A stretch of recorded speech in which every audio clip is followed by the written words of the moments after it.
Bread is at the heart of life, all over the world. It's part of our cultural heritage, and every country has its own lively and unique bakery culture that gets passed down from generation to generation. Supporting and sharing bakery cultures worldwide. That's Bridor's mission. Bridor, share the bakery cultures of the world.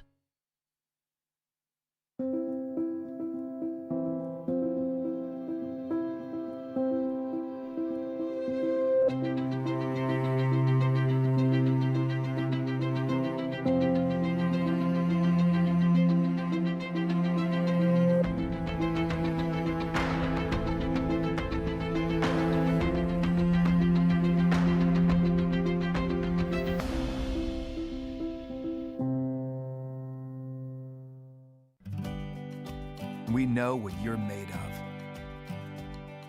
The passion that drives you. We love your creativity, energy, taste, commitment, and teamwork. We're back together.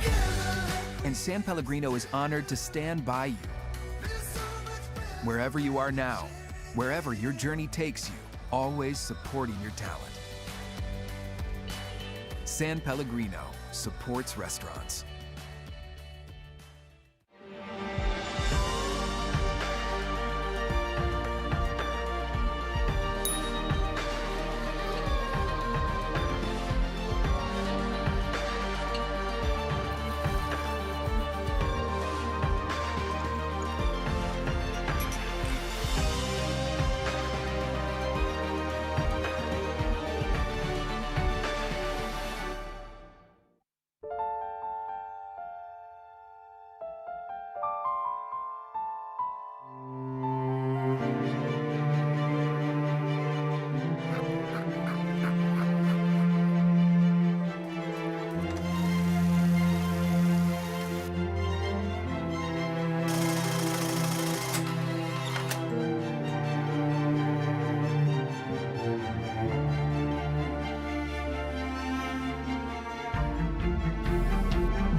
Ce qui nous anime, nous les chefs, c'est de progresser sans cesse pour viser le meilleur. Et ça, c'est un travail d'équipe. Depuis plus de 75 ans, Elévière Professionnelle nous accompagne avec toute l'excellence de son savoir-faire crémier normand. Chaque jour, ils sont à nos côtés pour nous aider à transmettre notre passion et à faire vivre des émotions partout dans le monde. Alors ensemble, faisons rayonner l'excellence à la française.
Together for almost a century, together with cocoa producers, artisans, and all chocolate lovers, we have been moving the needle for a fair and sustainable industry and for creative and responsible gastronomy.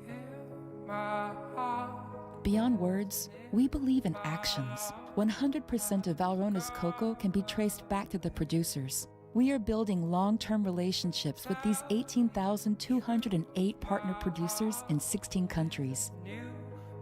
As a certified B Corp, we are committed to improving every day. We accompany artisans of good taste in creating works of art with the most beautiful material and to be actors in the sustainable and committed gastronomy of tomorrow. Together, good becomes better.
With every cup, we cultivate some of the finest coffee in the world. With every cup, we elevate every coffee moment into a movement, protecting what's precious to ensure exceptional quality. Growing new beginnings, creating infinite possibilities. Because with every cup, precious coffee preserves the beauty of our world. Nespresso, what else?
Good morning, bonjour.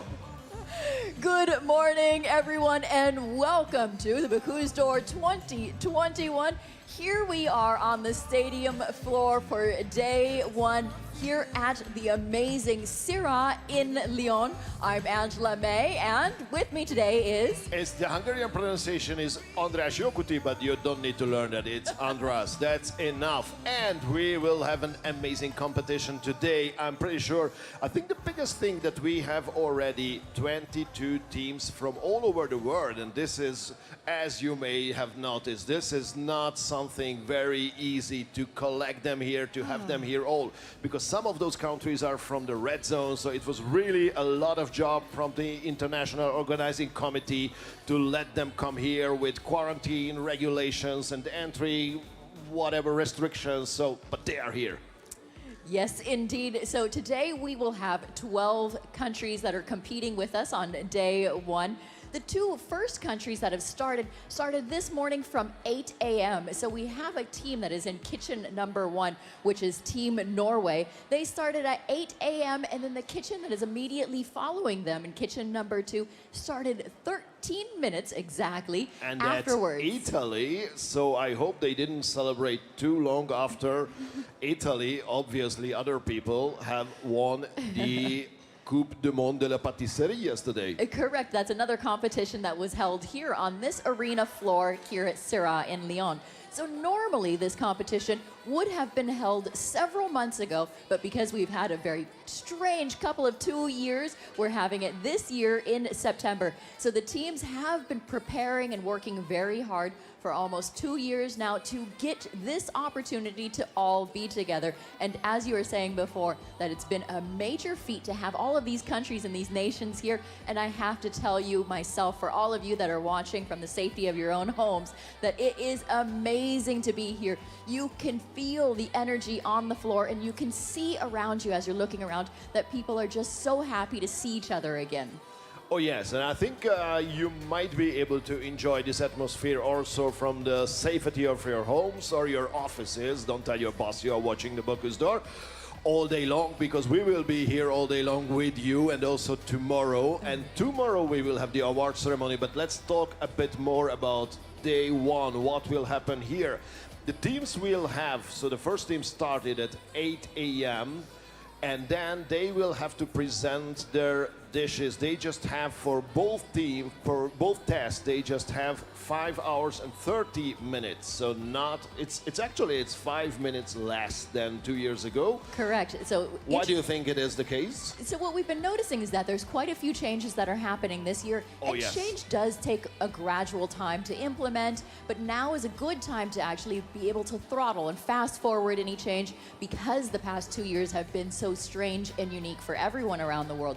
So teams are competing for 5 hours and 30 minutes. Each team gets exactly the same amount of time in their kitchens. So that means the first team will then have their first tests at 12:55, and then the team following them in the next kitchen would then have 13 more minutes on the clock, since they are released from 13-minute intervals. Oh yeah, it won't be an easy job to maybe count those minutes, but obviously we will help you. And on the big screen you will also see like how many minutes are left to present their take-away tasting. Yes, because the first test is the take-away, which is like quite unique, and obviously it is influenced by the pandemia.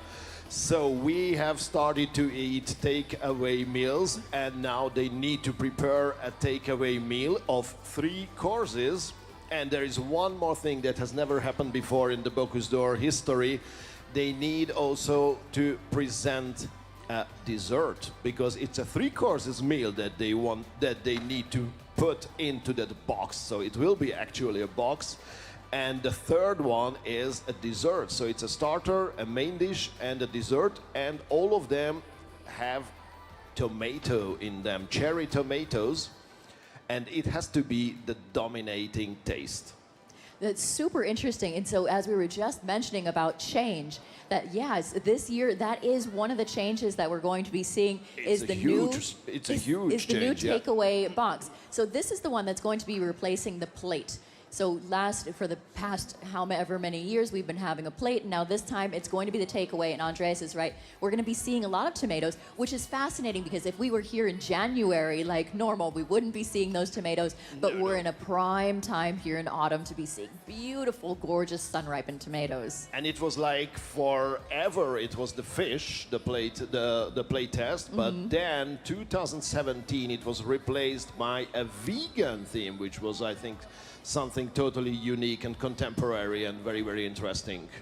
So actually, speaking about vegetables, this is another fascinating thing that we're going to see different for this year, is for the platter tasting. All of the platters this year have been sponsored by a beautiful sponsor from Depuis, and we're going to be seeing those platters individually made for each of the teams. But with that platter tasting, there's also going to be a very strong focus on the vegetable aspect this year. So it's practically, it's a flexitarian test. So they will need to present actually a quite a simple, very delicious, but a very simple part of the beef, actually 2 parts of the beef, and they will need to actually do real cooking, which is like also, I think, something, so it needs to be praised. There will be simmering, there will be cooking, they will put it into the oven. So it's more cooking, it's more real, it's like, not just assembling whatever you have 3D printed the day before. No, it is real cooking going on here. And with this simple cut of the beef, I think it will be also very interesting, because these will be dishes you could actually prepare at home. Okay, if you have this equipment and these skills and several other things, but it's not impossible to try to imitate it at home. And it's supposed to be stemmed from something possibly that you could be inspired to cook at home. Okay. And then there needs to be also a special ragu, a special sauce that's also plated like separately from the meat. So if you might not want to eat meat, then you can also taste that, which includes just veggies and cereals.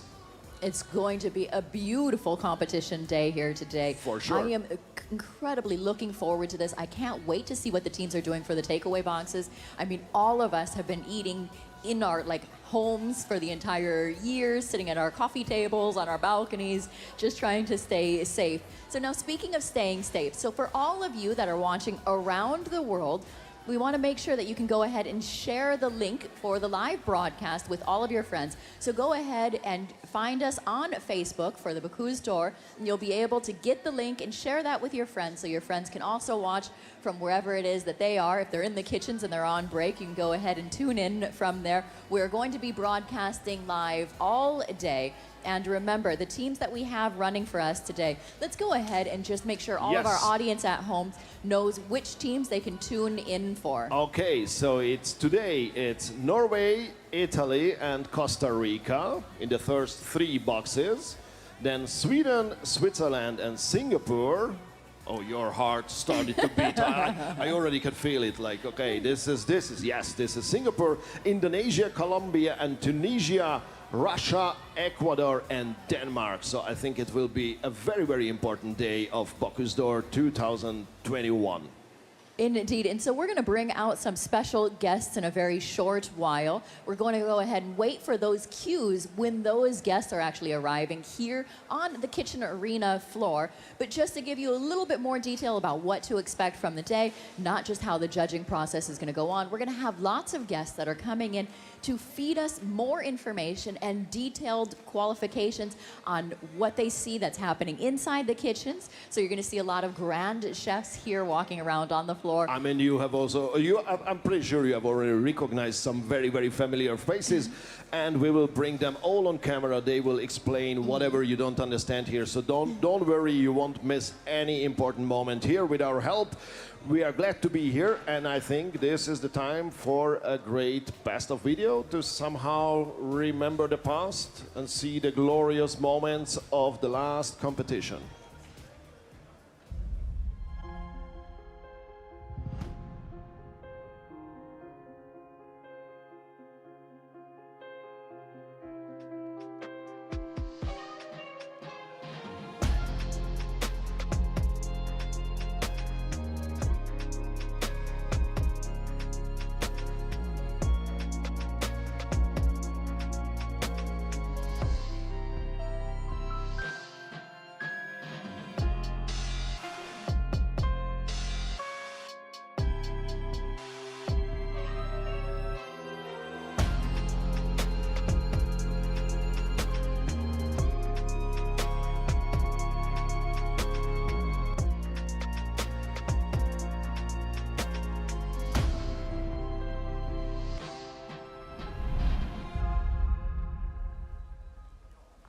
So, as we mentioned, you will see some familiar faces and some very, very kind and very, very dear faces. I think the first we need to see here is our expert who really knows all the details, all the finesses, everything about technology, everything about the ingredients, everything about everything, practically. Yes, ladies and gentlemen, we've just been alerted that inside the room, I actually don't know where he is. Do you know?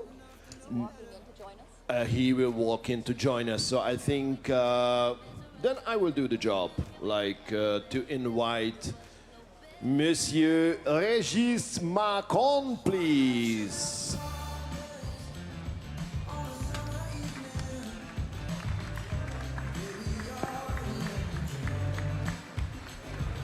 There he is.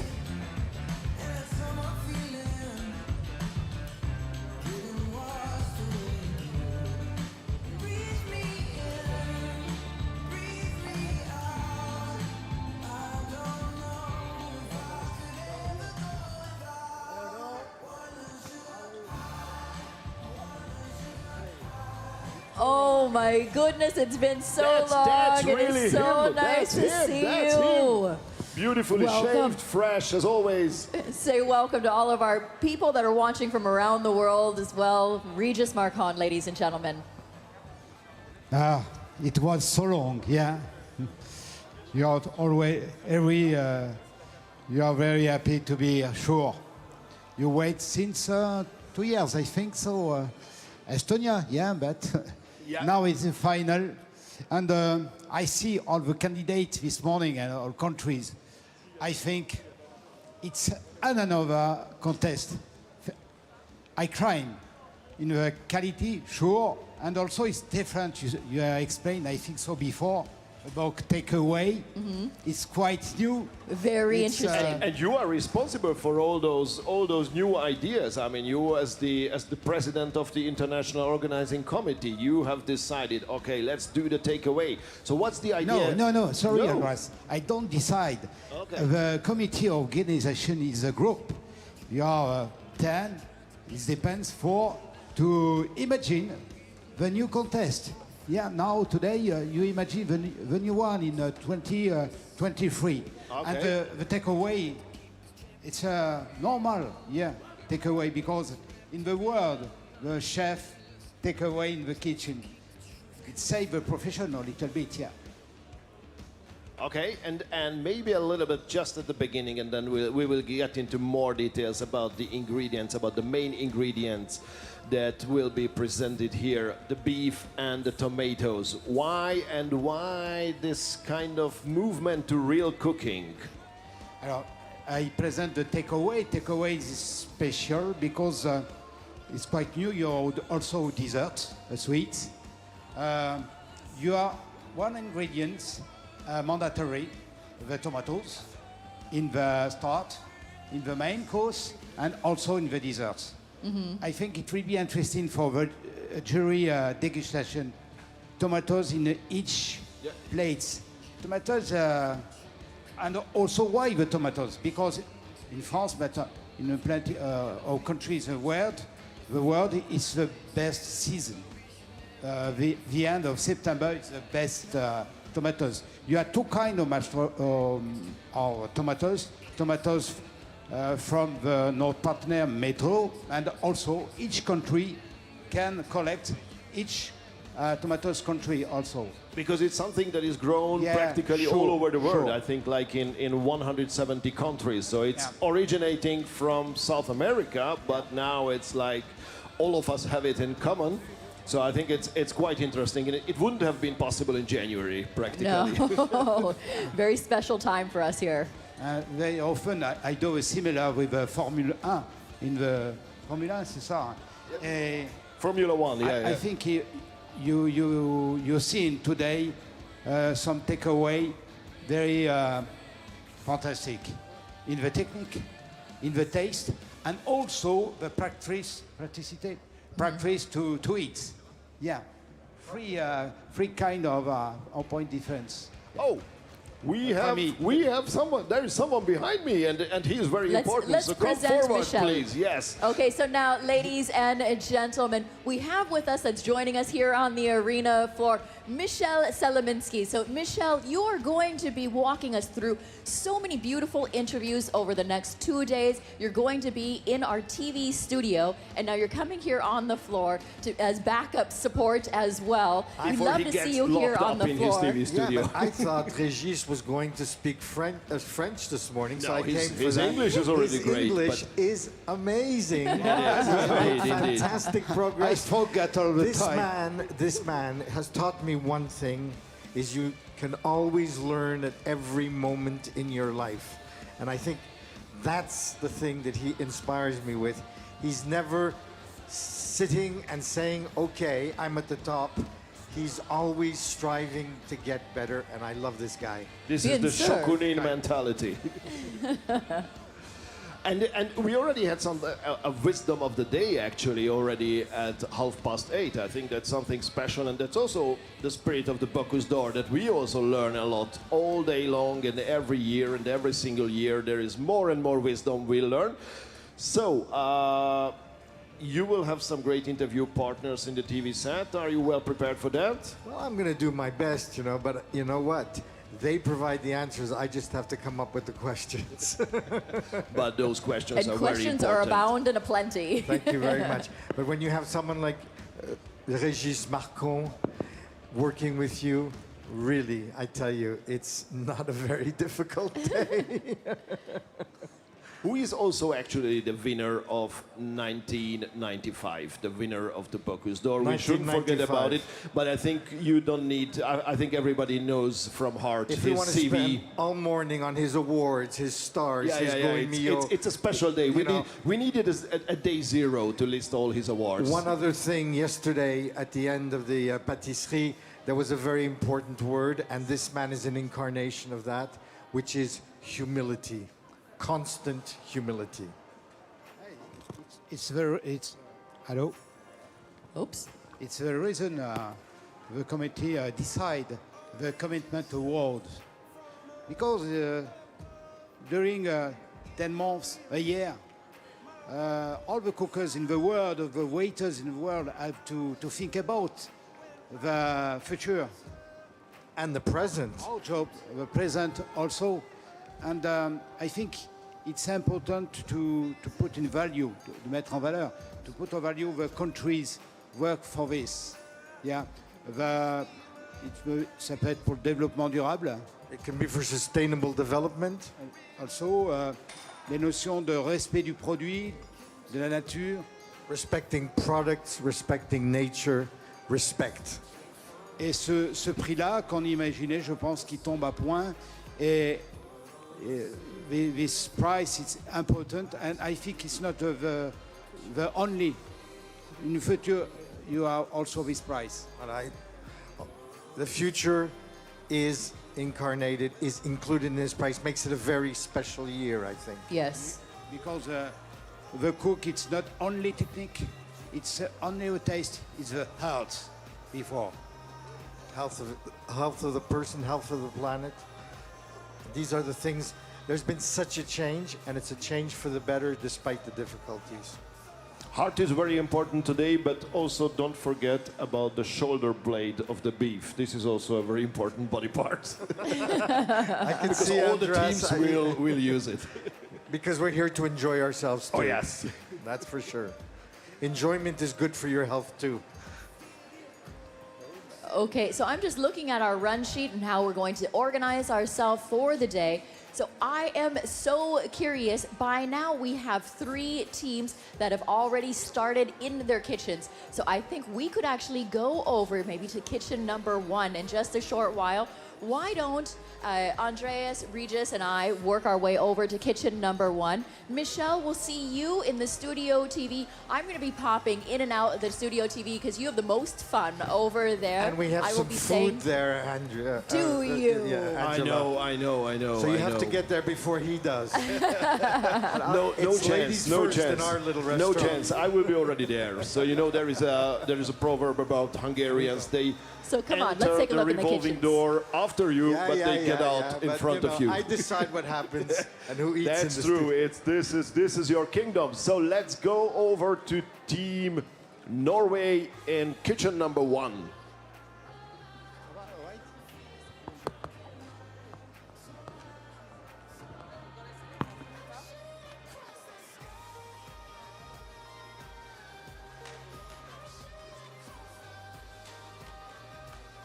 We also have a beautiful video about Norway. Let's check it out now.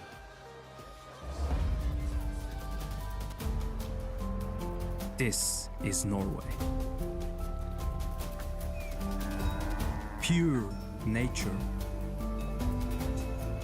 Suppliers are friends. This is my kitchen. Experimentation. True cooking.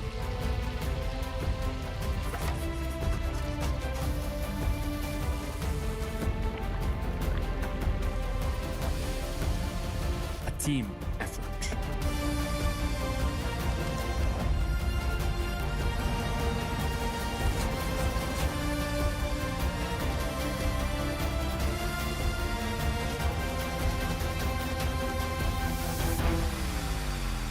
See you in Lyon. And now, ladies and gentlemen, here we are in front of kitchen number 1 today, here at day 1 for the Bocuse d'Or. Andreas, which team is this? This is Team Norway, and I will try to pronounce their names. I hope I will manage it. It's Christian André Pettersen, and his commis is Even Strandbroten Sørum. Is it right? Oh, yes, I'm great. So if the winner of the Bocuse d'Or 2009 shows you like you are right, then you are right. I think this is also the best moment because we see both of the most important ingredients of the takeaway meal, of the takeaway test. It's the best moment also to take a look at them because, as we mentioned already, for all 3 dishes of the takeaway box, you will need to use the tomatoes. But then for the main course, you also use the shrimp. So these are the main ingredients for the takeaway boxes. And probably if we have Regis just left, so we don't have him here.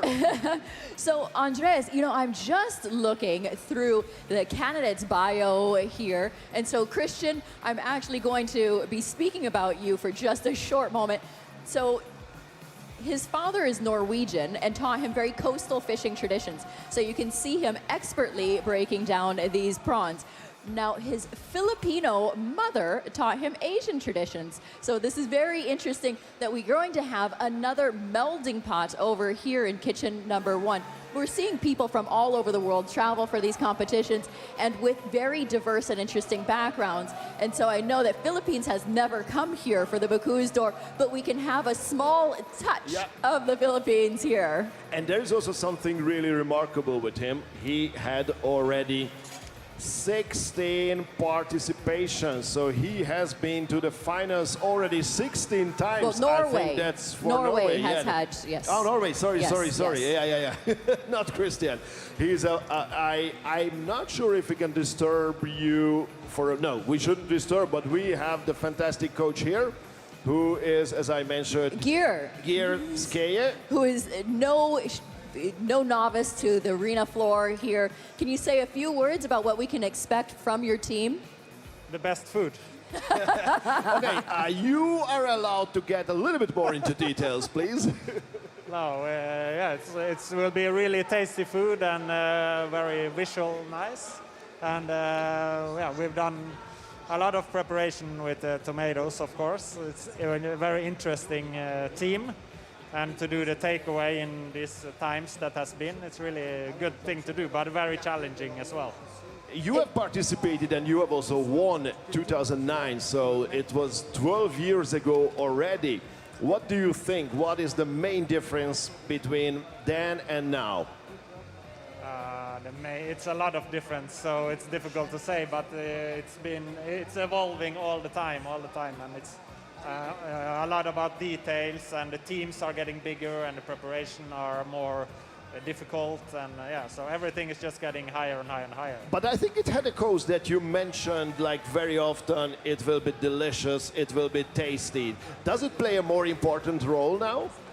I think in Bocuse d'Or always the most tasty food has won, and of course it's also about visual, but if you don't make food that tastes good, it's chefs that are eating this. So they want to have good food. So we are focusing a lot on the flavors, and yeah, that's the main thing. It's food, not art. That's very interesting. So I feel like things kind of are being turned on their head a little bit for this competition. There are things that we've never seen before. And since you've been here so much, you've seen so much of the past years of the Bocuse d'Or. When your team was presented with the idea of the takeaway theme for the very first tasting, what was the biggest challenge for that? That's to understand what you mean about takeaway. Is it McDonald's or is it a 3-star Michelin? So this is yeah, it's a lot of decision that has been done in this process. But I think it seems like a lot of countries have done a lot of nice things with boxes and the takeaway theme. And I think it's very into the moment now when you have had a lot of takeaway. So I think it's a really interesting thing to do.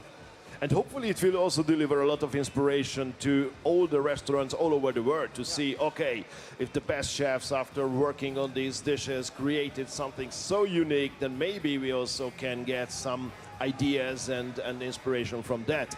So, have a great job, good luck, and we will return very soon, I think, and you can already see that it is about real cooking, so you will like, it's the pans, it's whatever you can recognize also if you just have a kitchen at home, I think.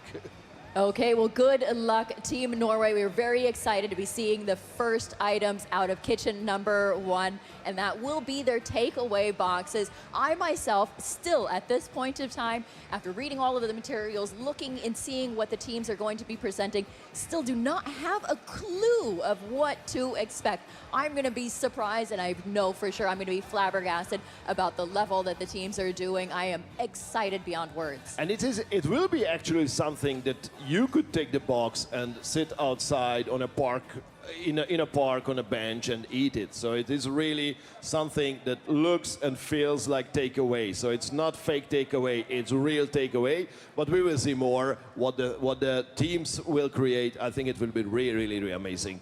Let's go look further. I'm going to look for clues. I'm like traveling for breadcrumbs at this point of time. Let's go take a look into kitchen number 2 for Team Italy. Italy.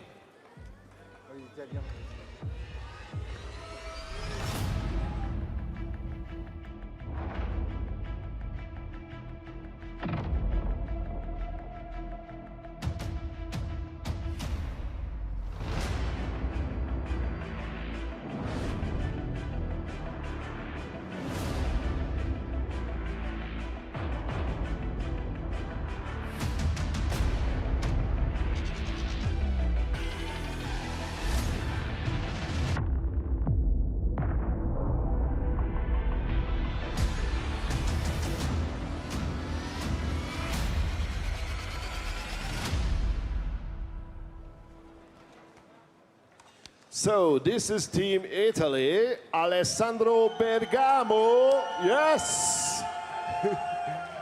I think the pastry chefs are all here from yesterday from the Coupe du Monde de la Pâtisserie because they had a long night, I'm pretty sure.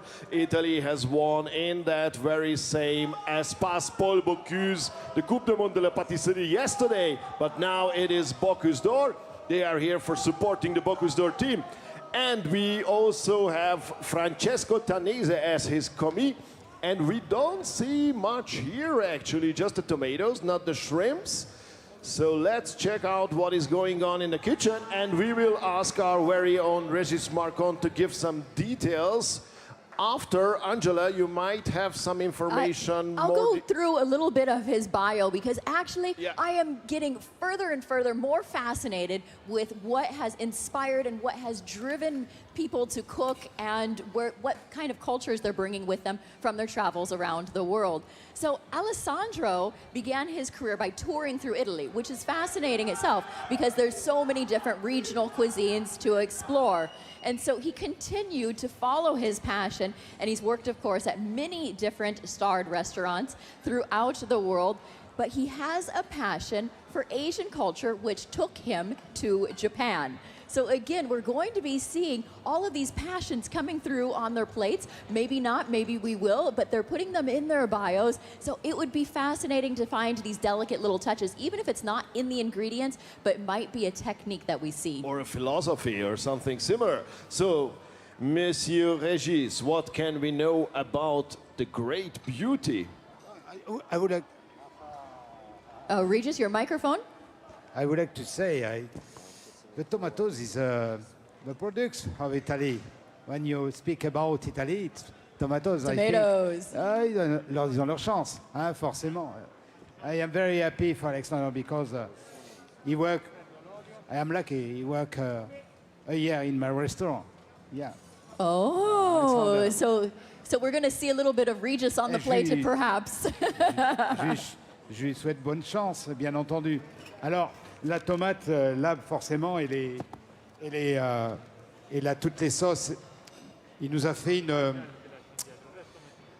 une genre d'une gelée de tomates avec une salade de tomates. Ça peut paraître assez simple quand on regarde. It could be simple when you see the recipe, but it's like a salad of tomates, like in Italy, but also with crunchy, with crispy. You have also the water are very reduced of the tomatoes. I think the starters, it will be very interesting. And also for the, now, you know, you have the sweets. It's quite new for this contest, the sweets, the desserts. Very new, yes. The desserts with tomatoes, it's not easy. I think it's just to make the jury happy, isn't it? When you see the family of tomatoes, tomatoes is a fruit. The tomatoes is a fruit in the family of vegetables. I'm wondering, maybe we will have the opportunity to ask Italians if it was really strange for them to create, because they use tomato like practically in their cuisine a lot. If it was very strange for them to create a dessert of tomatoes. If I tell you about cake with almond, you have cherry tomatoes in gelée, and also ice cream with basilic and tomatoes, I think it will be very interesting. No? Oh, yes, it would be Sounds beautiful. good, yeah. Also in the design show, I know him. He designed very well in kitchen, but also the taste. I think the taste, the concentrate of tomatoes, and also for this contest is the products. You have plenty of different kinds of tomatoes, fruity to more acids. You have to balance all of this. I think it will be interesting to cook like this. Yeah, we just mentioned tomatoes as all tomatoes were equal, but no, there are huge differences. And they can also use some local produce, so it's like some of the cherry tomatoes are delivered by Metro, by the partner, but then it is possible to take your regional, maybe from your own home village or from your own garden to use it here. So I think it will make it even more special. You have also a product from Italy, Gamberoni. The cream is like this. I think it's interesting for the main course. And you know what he put in a main course? Rice, of course. The rice is present in the main course with tomatoes, of course. And on the top of the recipe, he put a small twill, very fine, of shrimp. Looking forward to seeing that for Alors, look, sure. look, Andreas, look. I think you have to see this. Yeah. I speak about technique, I speak about the taste, sure. We have to speak about the organization in the kitchen. Yes. The Bocuse is for this also. Like in Formula, you can improve in the car, you can improve in the kitchen, you can improve for the equipment available by Converter, by Enodis, all in progress. You have to see also, you have some jury go around the hall to see the organization show, but the waste, the work with the commis, plenty of things are important for this. 6 contexts before, you have no kitchen jury. Now it's very present. It's about one tier, comment on dit, one tier of points. 1/3, yeah. 1/3, sorry. 1/3 of the points. And talking about kitchen jury, I think this is now the right moment to ask all those important questions about the kitchen jury and about the job. So I am now looking at Michelle in front of Kitchen Box Sweden, who has Joseph Viola. I do have Joseph Viola, and it's an enormous pleasure. So, you know that we see this event live. It's the middle, it's the cooking part. Upstream, Joseph, as in nature, Joseph Viola is there in the field before the event. He's here today to make sure that the regulations are followed, and he then works downstream for the continuity. He's already working on the next edition.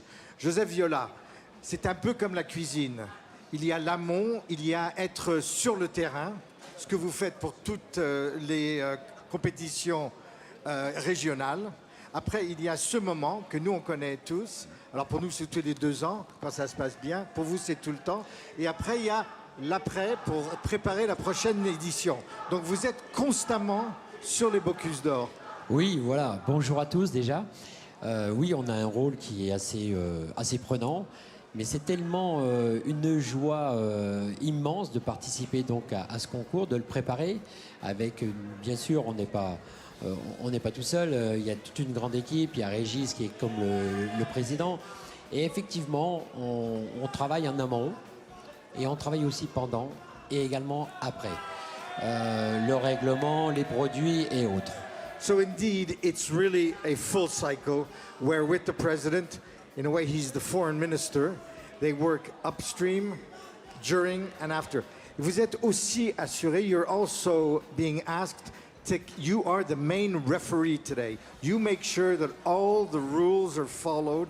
You make sure that everyone applies to the second. Vous êtes aussi l'arbitre de cet événement. Il y a des réglementations auxquelles vous participez. Vous vous assurez que chaque équipe respecte les règles et vous êtes maître du temps. J'allais dire, c'est un peu comme une épreuve du Tour de France, un contre-la-montre. It's like a time contest in the Tour de France. Oui, exactement. Donc on est là effectivement pour contrôler le bon déroulement, le timing.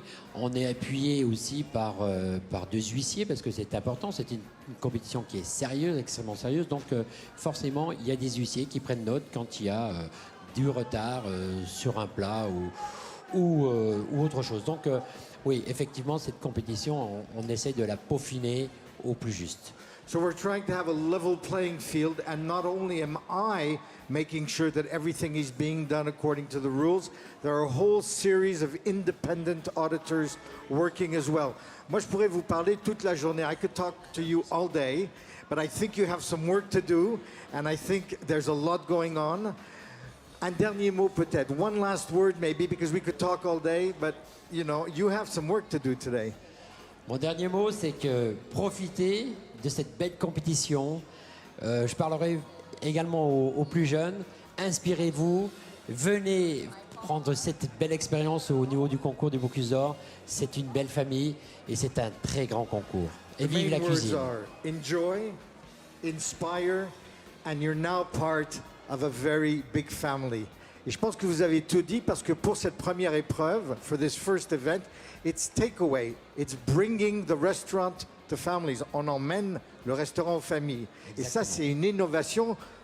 Vous en êtes responsable partiellement, mais le comité, pour justement coller à la réalité. Et c'est ça qui est extraordinaire, cette innovation pour coller à la réalité du quotidien, des familles, des personnes. Oui, ce qui veut bien dire que le Bocuse d'Or, il est aussi dans la démarche de innover.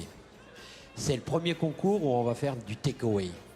So it's innovation as well. It's the first time we do takeaway. So let's take it away and get back on stage and let Joseph do his work. It's been a pleasure talking to you. Thank you. Merci.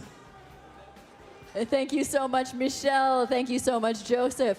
And that was a nice segue of the take it away, Andreas. Who do we have here? We're now at kitchen number 3. This is for Team Costa Rica. Oh, yes, and the candidate is Mauricio Viques Gonzalez, and his commie is Ian Latouche Barquero. This is the team Costa Rica. I think you need to say those names like very dramatic, don't you? Because they're very romantic. They are very these romantic. Names roll off the And it's tongue. also very romantic how it smells here. It's like basil smell. He was just cutting basil, and I think this is amazing. So it's probably, I'm pretty sure it is for the takeaway, since they will need to present it in, I mean, they still have time. There is still more than 4 hours to present that one, and they have just started at 8:26. So there is a lot of time for Team Costa Rica, but I'm pretty sure they will need all those 5 hours and 30 minutes to create their amazing dishes. So I think that I've lost Regis already. He's here on the floor, but it's easy to get lost. He is busy, and he's needed everywhere. Yes, indeed. And it's a sea of talks, and it's difficult to find people in the masks as well. And so we're looking around. Let's see if Regis comes over to take a look in this kitchen with us. But I'm just looking at the bio for Mauricio Gonzalez, and it's interesting to know that he has been appointed the French chef for the chef for the French embassy in Costa Rica. And so he's going to be very comfortable using a lot of the ingredients that they procured here in France for this very demonstration.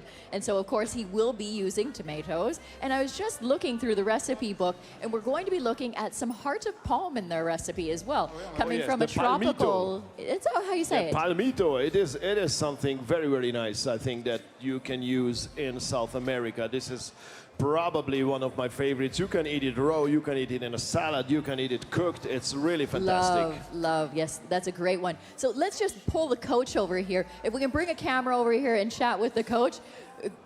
Coach and president. I think it's Yeah, they prefer French, so maybe with the help of Michel, I think we should talk to he them. might be in the because TV box. maybe in the TV box later on. Or if, yes. So we will continue to move on. Then thank you so much, Costa Rica. We'll come Thank and see you, you and guys. good luck. Good luck, Costa Rica. So here we are, and Okay, so before getting to Sweden, it is time to ask Michel not about how he is, if he is hungry, but if he has some great information for us from the TV set. Tu peux me laisser travailler, s'il te plaît? So, I have two gentlemen with me here today from the Metro company, and they will explain in 1 minute why Metro, who is the main sponsor of these Bocuse d'Or, both in Europe and for the world. Let me introduce them to you. Yannick Choblet, who's in charge of all the sea products that Metro does, and Pierre Magnier, who's in charge of the commercialization of the sales in the group. Let's have a few words about Metro, because obviously you're very famous in France, but people know you in the world because you've been sponsors since 2013 of the Bocuse d'Or. Donc parlez-nous d'abord un peu de Metro, un peu de votre expertise, un peu de votre mission, de votre façon de travailler. Bonjour. Donc Metro, c'est effectivement une expertise assez large dans le domaine des produits de la mer. On est là pour aller chercher tous les produits pour tous les professionnels des métiers de bouche. Donc là, effectivement, on est plus sur de la crevette, mais on a un assortiment extrêmement vaste de produits qu'on va chercher directement à la source. Aussi bien des produits qu'on peut acheter en criée, mais qu'on va aussi un petit peu aller sourcer aux quatre coins du monde en s'appuyant sur les meilleurs partenaires. So, Metro gets both local products and products that are far away. For example, based in Lyon, they have to go to the sea. Their mission, their goal is also always to get the best products, but the way to get the best products is for them to have the best partners. Donc, and that means therefore a human relationship. Cela veut dire bien sûr donc une relation humaine. Ce n'est pas juste une relation au produit. On va peut-être laisser à Pierre, qui est lui sur le terrain en tant que commercial, nous parler de cette relation qui est vraiment au cœur de votre activité. Oui, bonjour. Bonjour. Donc c'est vrai qu'avec Metro, ça fait plus de 20 ans que nous partageons cette relation commerciale. Nous travaillons principalement la crevette, puisque crustacés, nous sommes spécialisés dans la cuisson de crustacés, cuisson et transformation de crustacés. Voilà, nous avons un immense honneur de pouvoir fournir Metro et le Bocuse d'Or sur la crevette en elle-même, qui est un très très beau produit. Voilà, donc je pourrais en parler par la suite. So we don't only supply raw materials by going upstream, we also make sure that they are pre-prepared to make it as easy and as tasteful in the end for the restaurant owners. And once again, et puis vous avez aussi des produits, par exemple, qui sont congelés. C'est une nécessité hygiénique, mais ces produits-là, vous les décongelez d'une certaine manière. You also have frozen products, but you also treat those in a special way so that they arrive in the best possible condition in the kitchens. Dites-nous un peu de cette démarche que vous avez pour la pré-préparation. Juste ce que je pourrais dire un petit peu en amont, c'est qu'effectivement, parfois la surgélation ou la congélation peut induire des choses pas forcément très qualitatives. Dans le cas présent sur la crevette, c'est le contraire. C'est-à-dire que cette crevette va être congelée aussitôt qu'elle sera sortie de l'eau, et en fait on va bloquer et saisir cette chair qui va rester extrêmement ferme et très savoureuse. C'est ça, Pierre, hein? C'est ça, tout à fait. Donc si vous voulez, c'est congélation directement à bord, donc après la pêche, qui va garder justement toutes les qualités gustatives du produit, notamment une chair savoureuse et croquante à la dégustation. Par la suite, la crevette restera congelée pour arriver, suite à une logistique très compliquée et très dure, sur nos chaînes de fabrication, où tout un système, un processus bien spécifique, établi grâce à des années d'expérience, nous permettra de sortir une crevette crue décongelée, notamment avec des paramètres de maîtrise tels que la vitesse des tapis, la température de l'eau ou vapeur d'eau stable, qui donne en sortie un produit fini frais avec la conservation des qualités gustatives et organoleptiques. Okay, so this is actually a very sophisticated process. A lot of people think that freezing a product will actually diminish its quality. In the case of Metro, for their sea products, one of the advantages of freezing as the fish is caught and as, for example, the shrimp and the prawns are caught, is that they make sure that they're in the freshest possible condition, and that freezing locks that in. But then there's a whole logistics to get it to the cold chain, to get it to your processing plants, and then once again you have a very sophisticated, small and slow process to thaw these products. And it has to do with the speed, the type, the size, the water. A whole number of parameters come into play. The main goal in the end is good taste. En fin de compte, la vraie préoccupation, à part l'hygiène, ça va de soi, c'est qu'on a devant soi le meilleur produit en termes gustatifs. The best product for taste and for processing by the cooks. Et ça, est-ce que vous trouvez que ça se passe bien? Est-ce que votre travail... Oui, tout à fait, comme j'ai pu le dire, nous avons des années d'expérience derrière. Voilà, nous avons pu étudier et améliorer nos chaînes de production. Les vitesses de tapis sont déterminées par le mode de capture, mais également le calibre. Plus le calibre sera grand et plus la vitesse de tapis sera ralentie. Nous avons aussi des processus de décongélation, donc des modes de décongélation par aspersion, c'est-à-dire que l'eau chaude stable va couler sur ces crevettes pour ensuite passer derrière un tapis de vapeur d'eau pour compléter cette décongélation. So there are several stages, water, steam, etc., depending on size. It's really very, very technical. Je vois que vous voulez dire quelque chose, Yannick. Oui, ce que je voulais dire, c'est qu'effectivement, la décongélation, on a souvent tendance à la banaliser. Pourquoi une crevette congelée ou une crevette décongelée? Il y a une vraie valeur ajoutée dans la décongélation. Et je pense qu'on ne le dit pas suffisamment.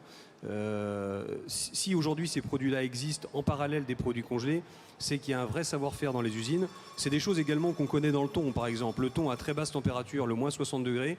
Il y a un processus de décongélation et un protocole qui est très précis, qui fait qu'on a une qualité qui est supérieure à un thon qui serait décongelé à température ambiante ou même en température dirigée. Ça, c'est très important parce qu'on a tendance à mettre un peu tout ça dans la même assiette, et non, pas du tout. Et cette crevette, si le résultat est parfait pour le concours, c'est aussi effectivement le fruit des différents processus, de la pêche, la congélation, le transport, mais aussi et avant tout la décongélation. Ça, c'est un point vraiment très important. So I insist on the fact that the thawing process is extremely important. Let's take tuna, for example. It's really the way we do it gives it added value. I might even say that in certain cases you'll get a quality of tuna that would be better if it had remained fresh because of the time lapse. So it's really, really a constant process. On va terminer sur une dernière question parce qu'on voit que vous essayez de préserver ce qu'il y a de mieux. Donc ça, c'est la tradition. Et vous innovez constamment. Je pense que c'est, en tout cas, moi, ce que je retiens. We see, one last question, we see that you want to maintain the tradition, but you want to innovate so that it remains at the top level. Est-ce que c'est bien un résumé pour ce que vous essayez de faire? C'est complètement bien résumé. C'est effectivement amener de la modernité avec des choses très traditionnelles. Avec avant tout un produit qui est respecté, qui est préservé. Et là, on est sur des pêcheries qui sont préservées avec des règles drastiques, des méthodes de pêche qui sont modernes, avec des modes de travail à bord qui intègrent vraiment tous les processus. Okay, well, indeed, their goal is to be a link between tradition and modernity, and it's now it's still early in the morning, but he's pronounced the word we're going to hear often today, which is respect. And that's what we try and do. We try and respect the people that we work with. We try and respect the products. And so we use modern methods to maintain the very best traditions. Merci beaucoup. Merci. Vous avez vraiment brisé la glace de cette matinée. You've broken the ice for the morning. And now back to the stage where things, I think, are moving forward. Back to you, Andreas and Angela. But first, I think we also need to watch a nice video.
Bread is at the heart of life, all over the world. It's part of our cultural heritage, and every country has its own lively and unique bakery culture that gets passed down from generation to generation. Supporting and sharing bakery cultures worldwide. That's Bridor's mission.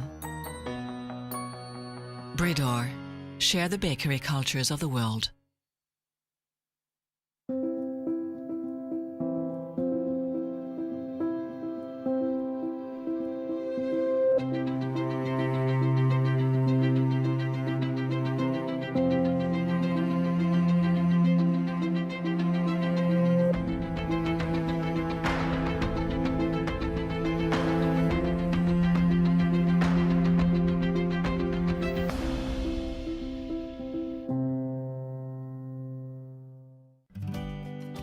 We know what you're made of.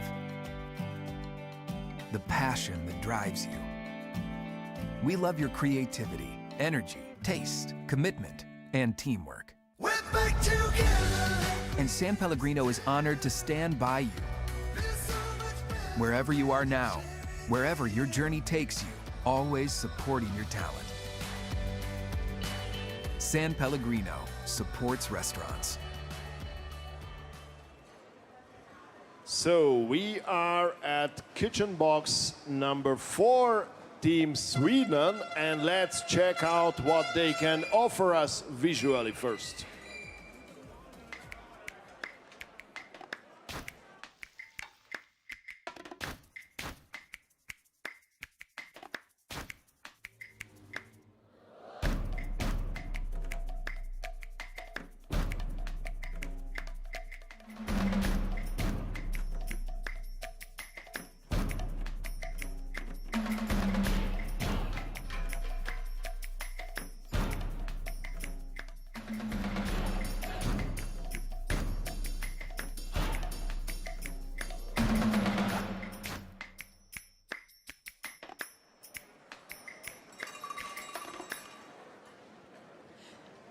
And now, ladies and gentlemen, it's true, we are here. You just watched a short video from the home country of Sweden. So we're here in front of their kitchen box number 4. They're on the upper level of the stadium here at the Sira.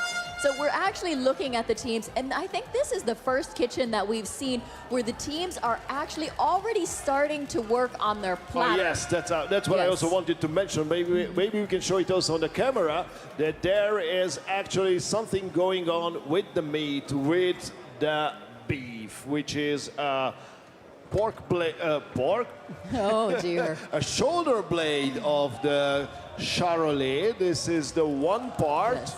So it's a red label beef. And yeah, a labe rouge beef, which needs to be braised. It's a must. It needs to be in one piece. It needs to be braised like in ancient times in French kitchens. So it's very interesting the way the different teams have decided to start. All of the teams that we had previously seen that had a head start of a few minutes actually were only working on their takeaway theme. So we saw a lot of tomatoes. So this is the first time we're seeing any of that beautiful blade of beef. And so that's kitchen number 4. But Sweden started at 8:39 this morning. So they only have been working for less than 30 minutes, and they're working fast.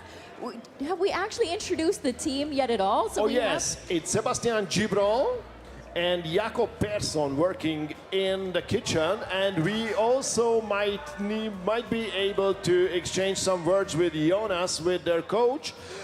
Yes, great. I mean, it's not, of course, you also need to concentrate on the work here. So can you tell us a little bit about what is going on here, and why did you start, for example, so early with the beef? Most of the teams just work with the tomatoes and with the shrimps yet, and you already started with the beef. Yeah, because the beef takes some time to... first we cut it down and we smoke a little piece, and then we braise one part. Then we put it all together again and braise it in the end, the meat. So that's why he started with it. The tomatoes are also almost done. Do you have, I'm pretty sure you can also grow potatoes in Sweden, like tomatoes in Sweden, especially in the south part. So did you also bring some local sorts? We try to use the metro ones, the tomatoes from here. We have some other as well. And how do you like the taste of the takeaway meal? Was it like a big thing in Sweden also, that all the restaurants turned into takeaway restaurants? Yeah, it was. It was a big thing. So everybody have to adapt to the pandemic, and it was a fun task to the takeaway box. It was very hard because it's take a lot of place with the boxes, and it's a lot of plates to be done to put in the boxes. But it's interesting and fun. Logistically also interesting. Oh yeah, like we have seen in all our countries with scooters and boxes and all the paper boxes and kitchen utensils and forks and knives, but at least you don't need to put forks and knives and napkins inside, so they will be delivered to the jury table directly. Okay, and so we're going to be watching very, very closely for Team Sweden here in kitchen number 4. I have a very interesting tidbit of information. So he's competed here at the Bocuse d'Or in 2019 and stood on the podium as the silver prize winner. What's going to be fascinating about that is not only is he here to compete the following year, but also the rules have changed quite a bit. The timing has changed slightly, and with the new takeaway box, we don't know how comfortable he's going to be with the new regulations, but of course we know that he has been training very hard, and he was also training with the previous teams as well. So he's no stranger to this noise, this screaming, this entire arena here at Syrah, but we are going to be rooting for him, and we're going to be we're going to keep a very close eye on Team Sweden.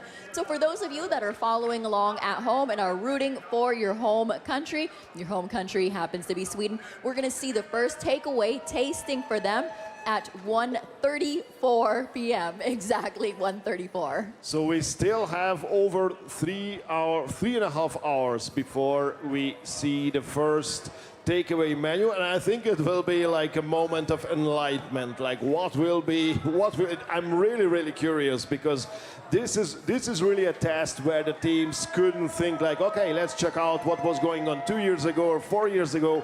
Let's get some inspiration from French cuisine or from some old books.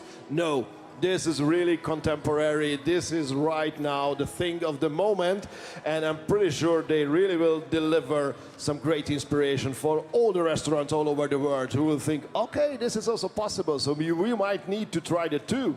It's going to be a fascinating afternoon indeed. Let's go ahead and move over to kitchen number 5. Let's go and watch the video for Team Sweden. Sorry, for Team Switzerland. Created by nature and tradition, passed from generation to generation. The culinary heritage of the Alps, refined with the knowledge of today. Always real and honest. The Alpine cuisine, altitude 1800. Brought to you by Ale Mordassini and Team Switzerland.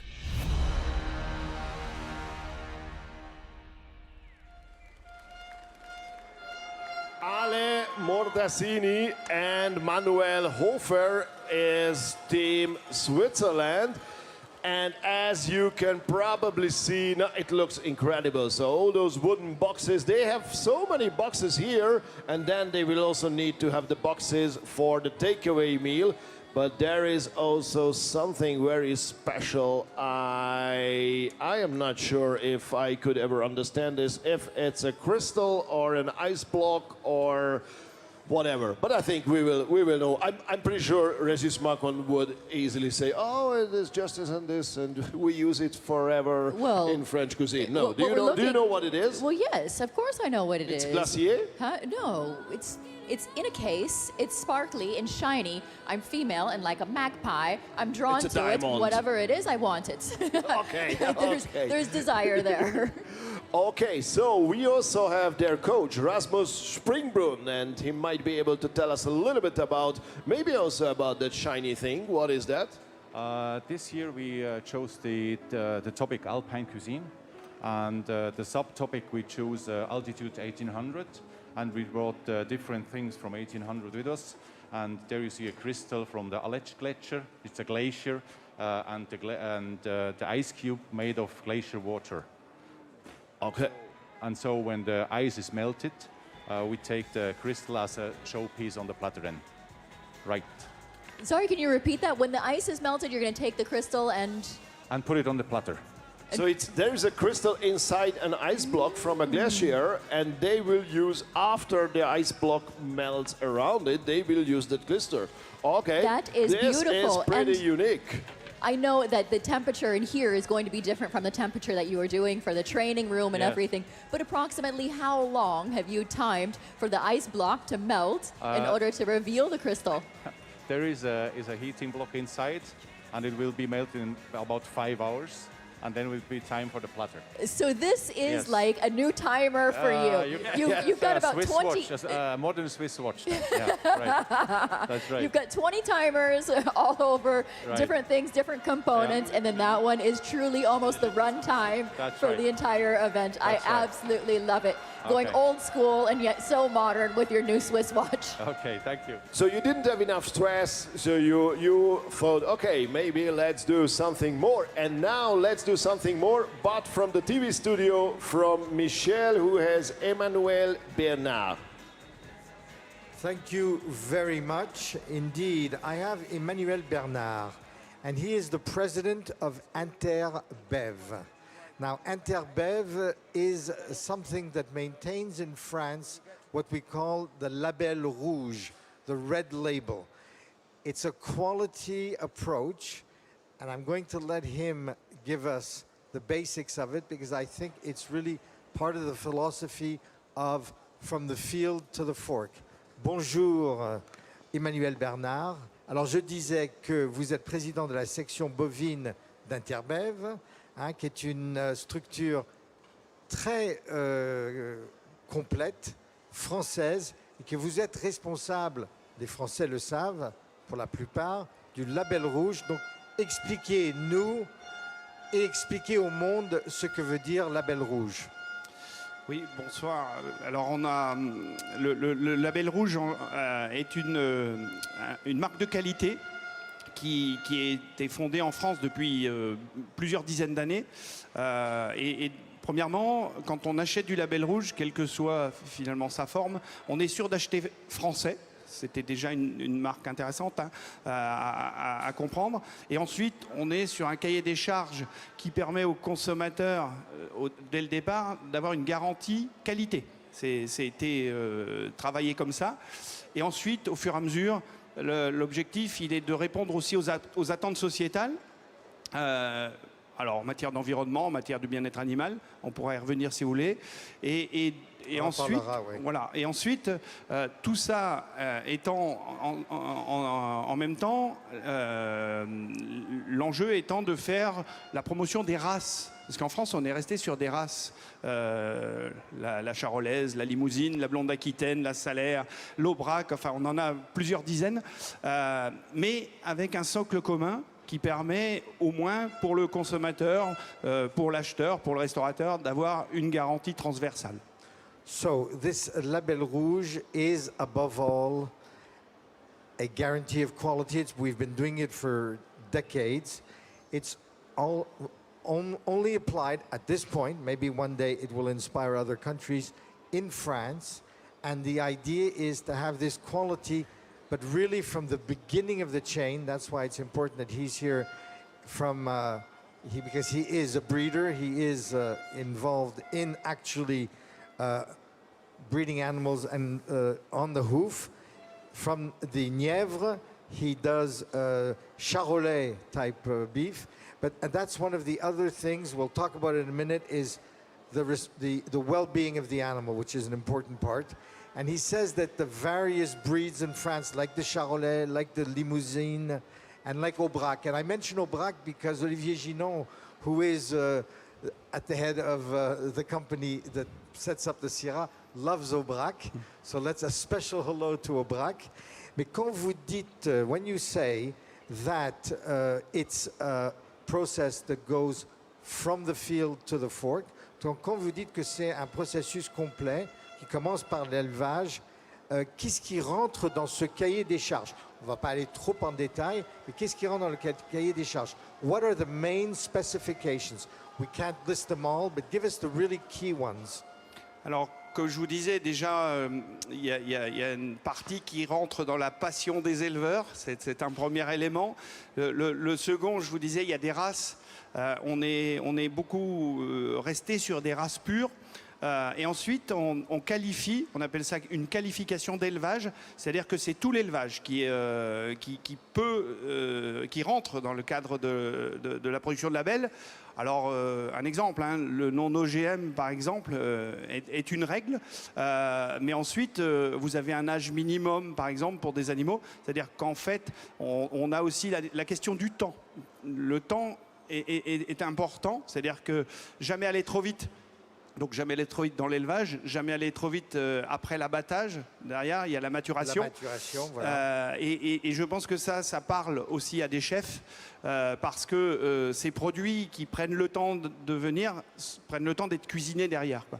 Okay, so it's first of all the passion of the breeders, the passion of the people involved in raising cattle. The breeds are very important as well, and all of the things that go into, for example, the food.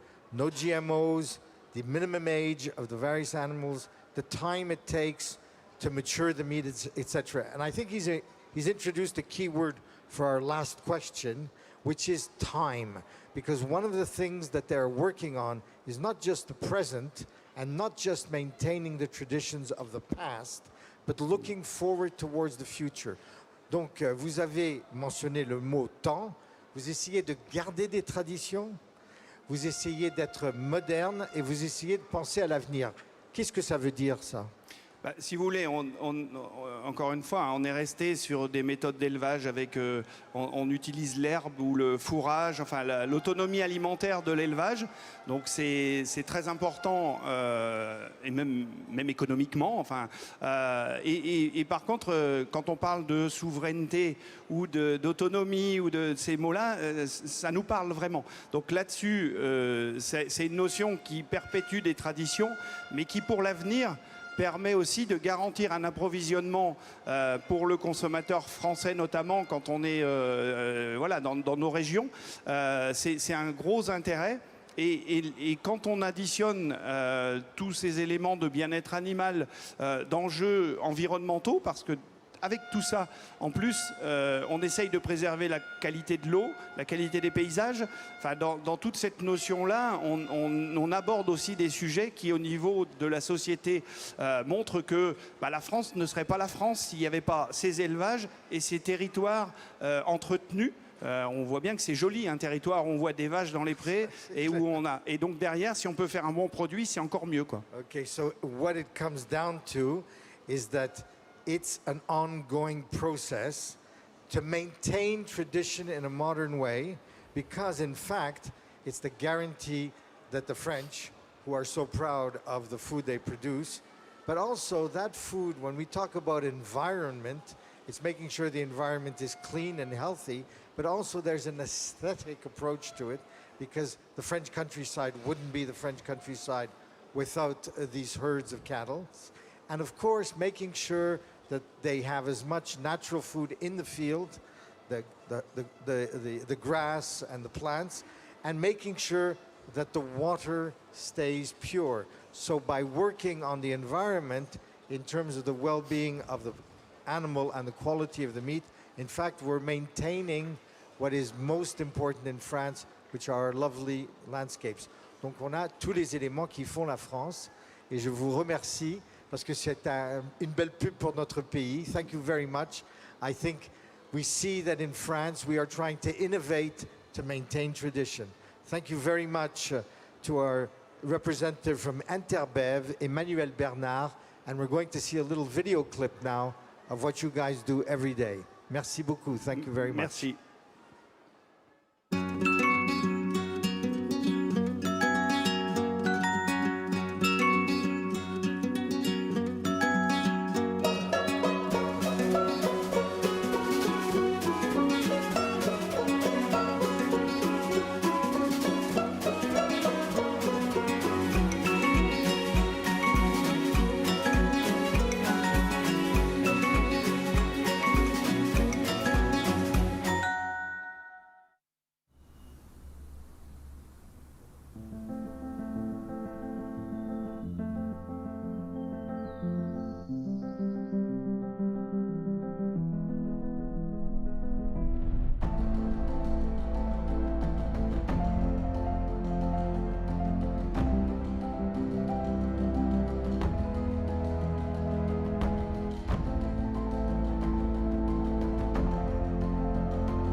Bread is at the heart of life. All over the world, it's part of our cultural heritage, and every country has its own lively and unique bakery culture that gets passed down from generation to generation. Supporting and sharing bakery cultures worldwide. That's Bridor's mission. Bridor, share the bakery cultures of the world.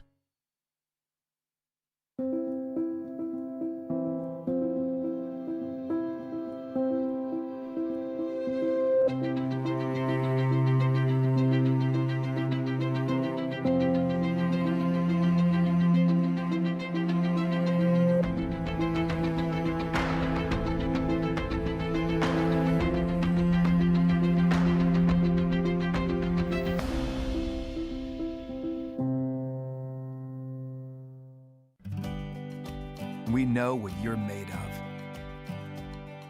The passion that drives you. We love your creativity, energy, taste, commitment, and teamwork. We're back together. And San Pellegrino is honored to stand by you. Wherever you are now, wherever your journey takes you, always supporting your talent. San Pellegrino supports restaurants. And ladies and gentlemen, we are back here in the arena, and we are in front of kitchen number 6. You feel at home already. I am starting to feel at home. Ladies and gentlemen, kitchen number 6 is for Team Singapore. Let's watch a short video from their country. This is Singapore, a culinary hub of flavors. This is my origin. My mom inspired me to start cooking, presenting me to fragrant spices and great dishes.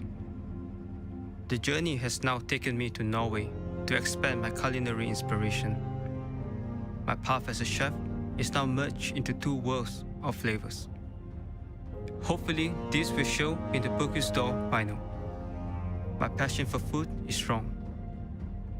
I'm here to compete and show that my food can be among the best. I'm ready, thanks to good colleagues, sponsors, and my country. Bocuse d'Or is where my passion is made possible. Allez, Lyon. Vive Bocuse. So, kitchen box number 6 for Team Singapore, and it's a very, very multinational team, because Matthew Leong is from Singapore, but his commis Sebastian Skawan Jonsen is from Norway. And then we also have a coach, Ulrik Jepsen, who is from Denmark. So he was talking about different inspirations, and I think we also find that kind of different inspirations in the kitchen box. Well, it's fascinating because previously, as we were looking at some of the other candidates that are competing here at the Bocuse d'Or on day 1, that some of the candidates were from around the world but found inspiration in Asian countries. And so, for example, in kitchen number 1, somebody has a Filipina mother, and so they're having inspiration from their mother and their parentage as well, even though they're going to be cooking in a very European style. And so now we're seeing somebody from Singapore who's been living in Norway for quite a few years, and so we're going to have some very strong Scandinavian influences in this. I know what you are thinking. Let's do a great home exchange for all the Bocuse d'Or family. That would be quite fascinating, because you would really learn about home cooking as well from somebody else's mother. Oh yes, and I think I have a beautiful booklet in my hand. This is from Team Singapore, and as you are living in Singapore, I think you can say something more about his inspirations. Well, so this is fantastic, and we're going to see this on the platter this year as well. So what he's doing is he's designing his platter and the inspiration from Gardens by the Bay, and there's these gorgeous super trees. They're these super high-tech solar structures that are in the middle of a park. So Singapore is considered a garden city, and this garden city has trees everywhere and is really one of the lungs of the planet. You can really see all of the greenery and all of the fresh air. And with that, he has some inspiration from the cloud dome. And after a couple of years living in a pandemic like this, it's fantastic to draw inspiration from nature, where you can really go somewhere and escape and be around nature and find beauty in it. What a gorgeous platter. I am so excited that Singapore has been here. They have actually participated here in the Bocuse d'Or 12 times, but they have only touched the podium 1 time. That time was in 1989. It was a very long time ago, and they have not seen the podium since at all. This could be the year that Singapore gets closer and closer to that podium win. Okay, how close? I will try to ask the coach, like, if he has great plans to jump on that podium. Ulrik, please, just for a second. So what are your intentions? Do you think it is the time finally for Singapore to get on that podium? We are doing our utmost best to perform as much as possible, and we have been working everything we can to do it, and we will give it everything we got. Okay, and how does this multinational cooperation work in the kitchen? It's been fantastic because Matthew Leong has been my sous chef for 4.5 years at my restaurant Alice in Oslo. So I've seen him more than my own wife and family almost. So we have worked much together actually. And it's been a very, very dynamic team with multi-cultural team. So we work very, very well together and we have a fantastic team spirit. Okay, so this could be the winning formula. I'm very excited for you guys. Thank you so much. Thank you so much. Pleasure. So, and I think this is now the time to move to the first row, which doesn't mean they are better or more important. It's just how it looks here. So we move to the first row to the kitchen of Indonesia. But before that, let's check out their video. Indonesia has many layers. Its beauty, its diversity, its complexity.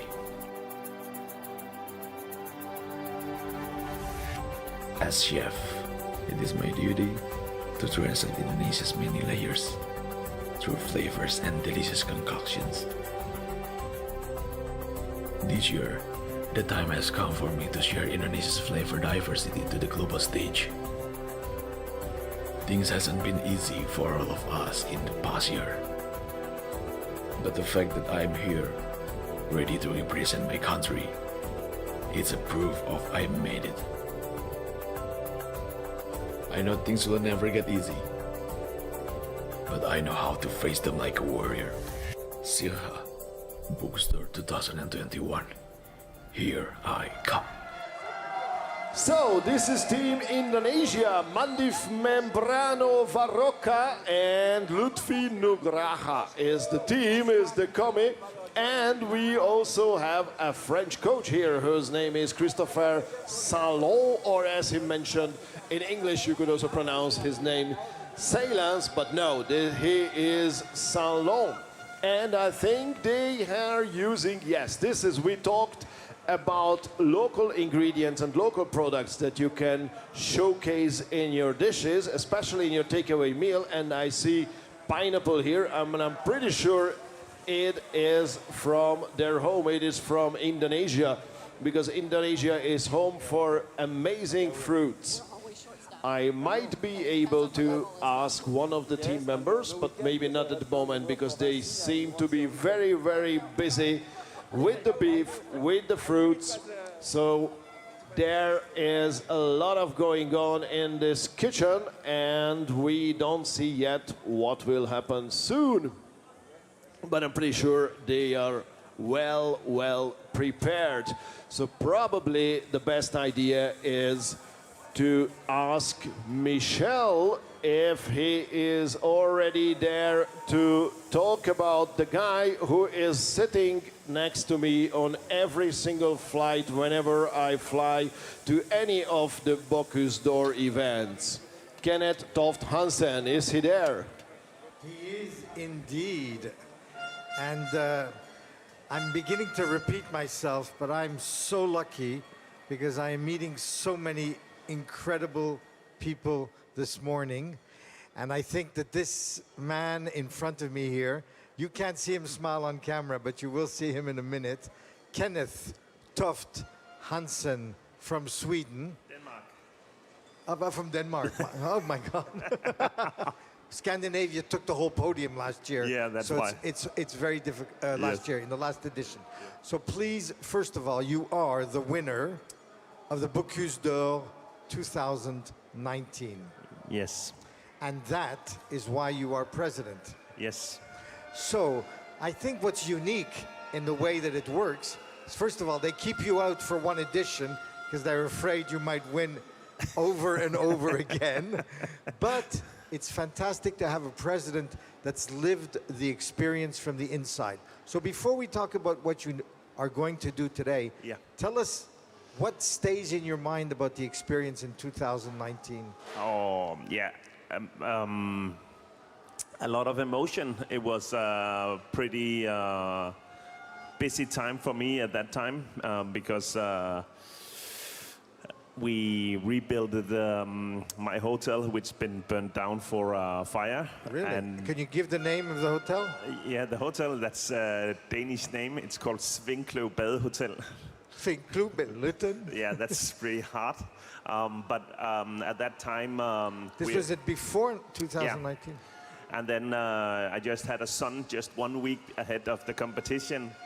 So it was a lot of emotions and a lot of pressure on me at that time. Your first child. Yeah, but we managed to pull through with an amazing team, together with a great assistant and of course a fantastic coach, which is here again today. So yeah, it was a lot of good memories, and finally we were a little bit lucky and a little bit good to manage to do it all the way.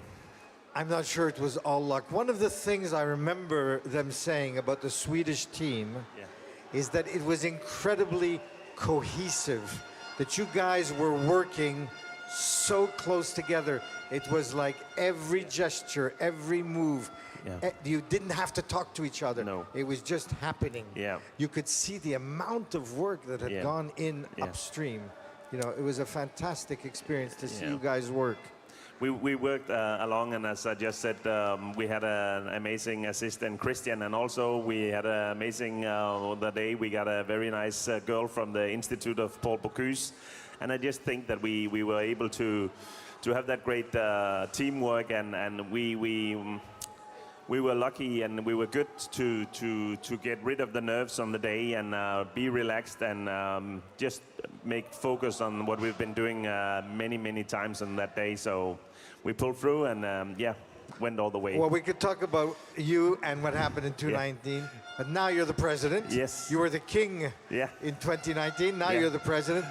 Tell us a little bit what you think about the difference and the aims and the thoughts and the challenges of this edition in 2021. There's a lot of challenges, of course, with the takeaway box, whole new theme for the Bocuse d'Or, and they have to do a dessert this year as well, which is quite special. And then they have a big logistic task to do with 42 plates at the same time and 14 takeaway boxes. That's going to be a lot of logistic in that. 14 takeaway boxes. Yeah. So that's I think. And a 3-course meal. Yeah, 3-course meal inside. So that's 42 plates at one time, which is a lot. So they have a really big logistic there. And then again, they're starting with a vegetarian starter with tomatoes. Then they go for the shrimp, which should be hot, and then a dessert. So there's also, with the temperature, a cold dish, a hot dish, and a dessert at the same time. So there is really a big task there for them to manage to pull through. And then, of course, we have the big platter, which is also really exciting. With the braised meat this year, they have to do a really old, good fashion cooking where they have to do braising the meat, and that's going to really be exciting. And they took away also this year, they cannot bring any stocks or sauce bases, so they have to do a sauce from the bottom, and that's going to be exciting to see. Really see the chef who can put his personality into the sauce, so that's going to be exciting. It's really interesting to see. For a lot of people, the Bocuse d'Or for a long time was a compliment to, you know, the 3-star Michelin approach, the elite cuisine. I think this takeout thing, this takeaway thing, is an incredible invention. Innovation. Because it shows that it's really a democratization, and it also shows that great eating is not just in a restaurant; it can be at home as well.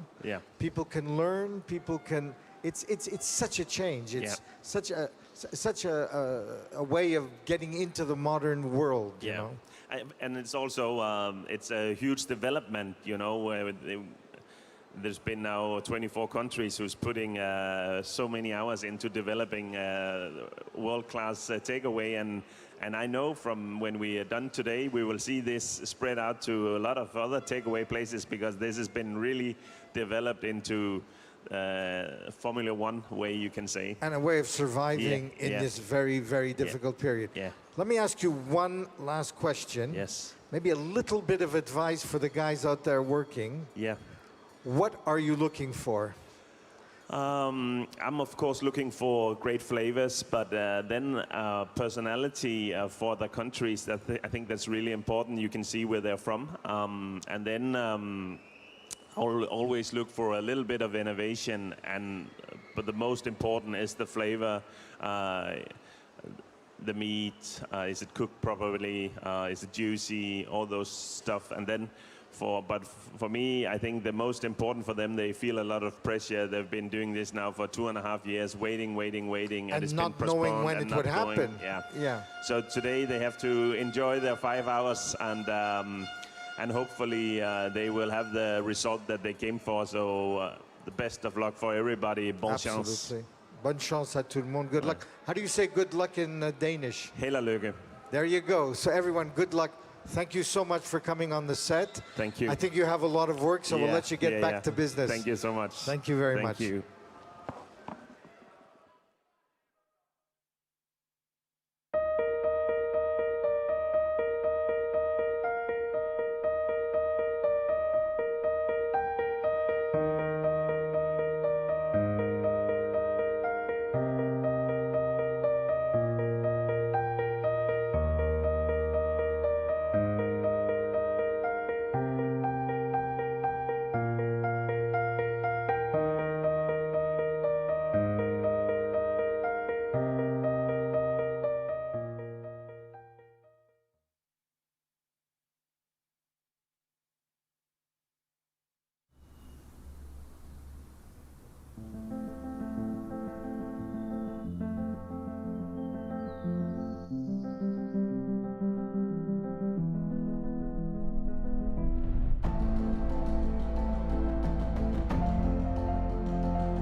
And now, ladies and gentlemen, we are back here on the kitchen arena floor where it is just swimming with people. Everybody's jockeying to get some time in front of the kitchens. And we have just grabbed Jerome Bocuse. Jerome, say hello to all of the people that are watching around the world. Good morning, everyone. Whether you're here in the arena or watching live all around the world, I would like to welcome you. I would like to thank all the candidates, all the teams for being here, and also all the fans, which are a little quiet this morning. But thank you so much. This is a new start, almost a new beginning, and it's a blessing to be here today, all reunited. Thank you so much. Jerome, it is such a blessing to be here. Thank you so much for organizing this. And we're seeing so many changes. Everything feels so magical. And so people are so happy to be able to see each other in person I know, again. we almost forgot, you know, we were behind our home, behind our screens. But now we can really see that our screens doesn't replace the smell, doesn't replace the touch. And you know, this is amazing. So there won't be any Bocuse d'Or where a jury is sitting at home and just watching at screens. Like, oh, this looks nice. You know, I think we found that virtual has its limit. Yes. And what do you think? What is the biggest thing? What is the biggest change for this year's Bocuse d'Or? What do you like the most? What do you think is the most contemporary part of this year's competition? Well, you see the second part where you have to use a single ingredient, being a takeaway. I think, of course, this is the flavor of the day. You know, we had to deal with it. So I think it's going to be fun to see. And I think we're going to see pretty amazing and a lot of creativity behind that takeaway dish. Absolutely. We're so excited for it. Oh, gosh. But also the beef is like completely new. I mean, like much more like old school cooking techniques. And again, this is what Bocuse d'Or is all about. You know, we have a strong DNA. And so this is, you know, where you find our roots, but also how can you adapt to the current, you know, to our current time. So this is Bocuse d'Or. Oh, yes. Okay, Jerome, thank you so much. I know that we just interrupted you and grabbed you from the floor here. We're going to be speaking to you later on in the afternoon as well. Thank you so much for chatting to our audience as well. Good to see you all. We're Thank you, so Jerome. happy to be here. Thank you, Jerome. And now I think it is also the time to check out, because we also have some busy people here. We have a kitchen box here, and this is the box, the kitchen of Team Colombia. So first, I think we should start. We have some supporters here, but first we should check out their video.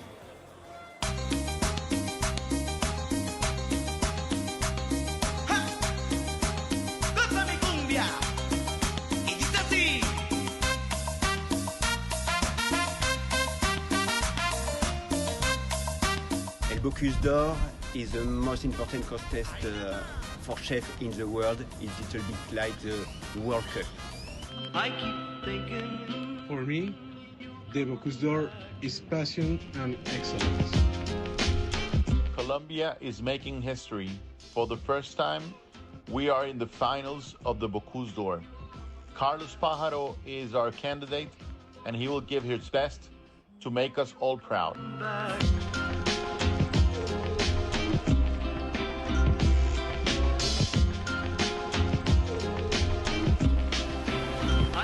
See you in Lyon.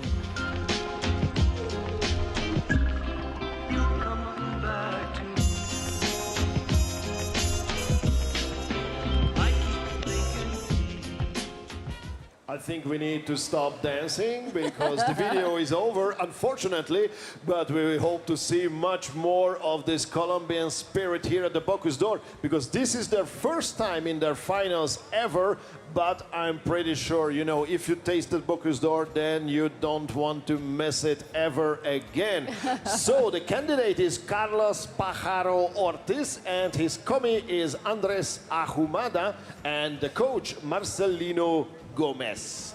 So this is fantastic, and I love whenever we get a brand new team to welcome here at the finale for the Bocuse d'Or. So some of you that are watching around the world aren't familiar with how this is run. There's a bunch of feeder competitions that take place around the world, including the most recent one that was the European selection that was held in Estonia of last year. How many teams competed? Oh, that's a great question. In Tallinn, I think we had almost 20 teams, but I'm so much concentrated on this year's competition that I might not give you the right answer. Put you a little bit on the spot. I was presenting them, but it's not so easy to have those memories. Yeah. It was a long time ago. Actually, it was not that long ago, but you know, being at the Bocuse d'Or finals in Lyon makes you forget about everything else. And it's been indeed a very weird couple of years. So there's an Asian selection and a South American selection. And so these competitions narrow down and allow a few slots to come in for this grand finale. So this is more than a 2-year process for a lot of these teams as they do their national selections, then the regional selections, and then now they are finally here. So it's the first time for Colombia to make it all the way here to the Syrah in Lyon. And what's very interesting, though, is the candidate from Colombia is not a stranger to Lyon. We have all of the beautiful students from the Institute of Paul Bocuse that are not only helping us in the kitchens, but also in the front of the house. They're going to be doing the service for all of our judges later. And so our candidate, Carlos, is actually a student from the Institute of Paul Bocuse here in Lyon. Isn't that magnificent? This is amazing. And as you mentioned, I think it's also very important to emphasize that in every single kitchen box, you will find a student of the Institute Paul Bocuse who is working with the team. They need to do very important things. So they are the local commies who are helping out. And obviously we will also present the front of house team. But I think right now I ask Marcelino if he has some time, if he's not very busy, to tell us a few words about how is the feeling to be in the finals. Now he needs to tell something to Andres. In the meantime, I mentioned, and you also should mention, talk a little bit about your local ingredient that I was lucky enough to smell 10 minutes ago, the mango. It looked incredible. Hello, Hello, everyone. Hello, Marcelino. So, what can we expect from you? How is the feeling to be the first time at the Bocuse d'Or in the finals? First of all, I'm really happy to be part of the Team Colombia, because before that I was in the Argentinian team. But now we are trying to push this great team and try to do the best for Colombia. Okay. Yeah. Then let's talk about the mango. Have you tasted it? I want to taste it. Yeah, that's a Colombian mango we bring from there, and we will use it in the dessert. Will be a tomato sorbet with a mango, abatonka, and mambe tuile. What's the specialty of your local mango, of the Colombian mango? Does it have like a very specific taste or fragrance? The acidity is really, really pronounced, and the sweetness. Yeah, and it's more floral. Beautiful. So firmness and with more acidity for the Colombian mango. We're really looking forward to that. Thank you so much. I know that you've got one eye already on your team and that you want to turn back around. Please go ahead. Get back to work, Coach. We'll be looking forward to seeing your dishes later on. Good luck, Colombia. And I think for us, it's time to move on. And let's check out first the video of Tunisia, please.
Monsef Ben Amara and Saifdine Shabeni for Team Tunisia, and they look very relaxed actually. They smile a lot, and I'm pretty sure you have something really nice from their bio. You are always grabbing those details, those interesting tiny little things. Well, so it's fantastic to have Tunisia here this year.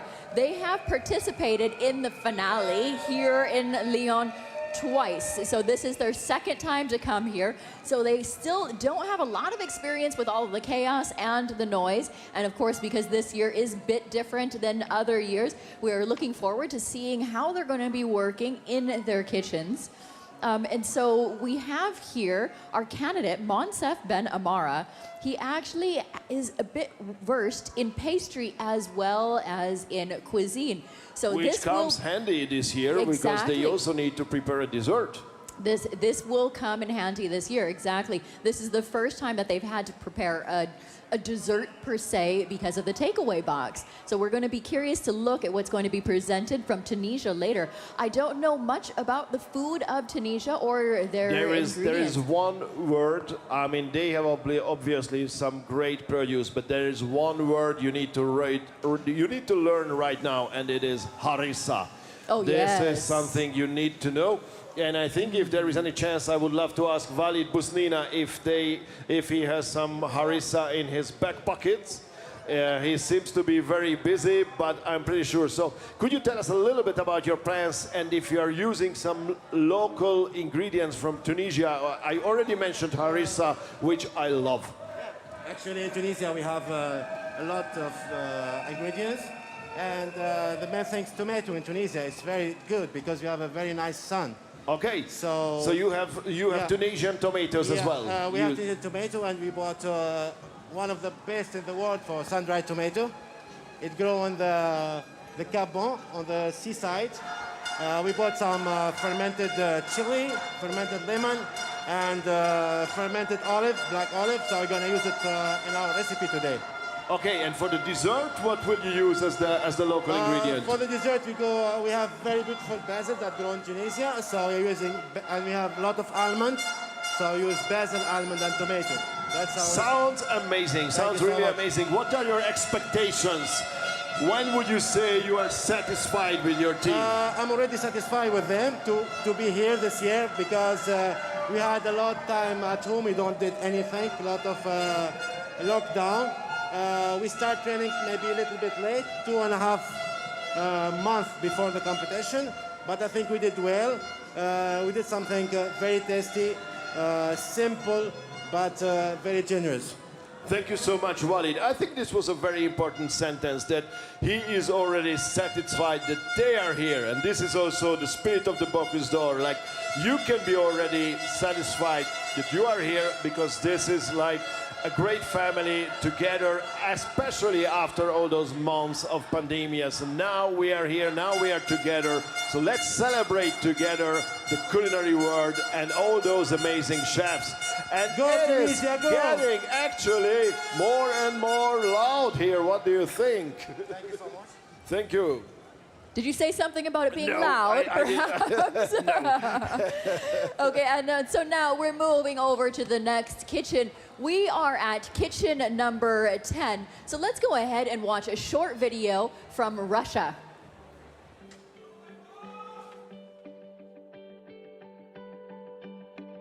My name is Victor Belay. I am a candidate of Bocuse d'Or Team Russia. My journey to Bocuse d'Or final started in the heart of Siberia at Lake Baikal.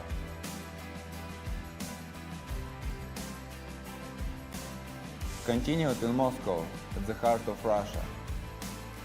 And it will be finished in Lyon at the heart of gastronomic world. I get inspiration for the Bocuse d'Or final in the city and in the people who surround me in great and majestic nature in every single moment of my life.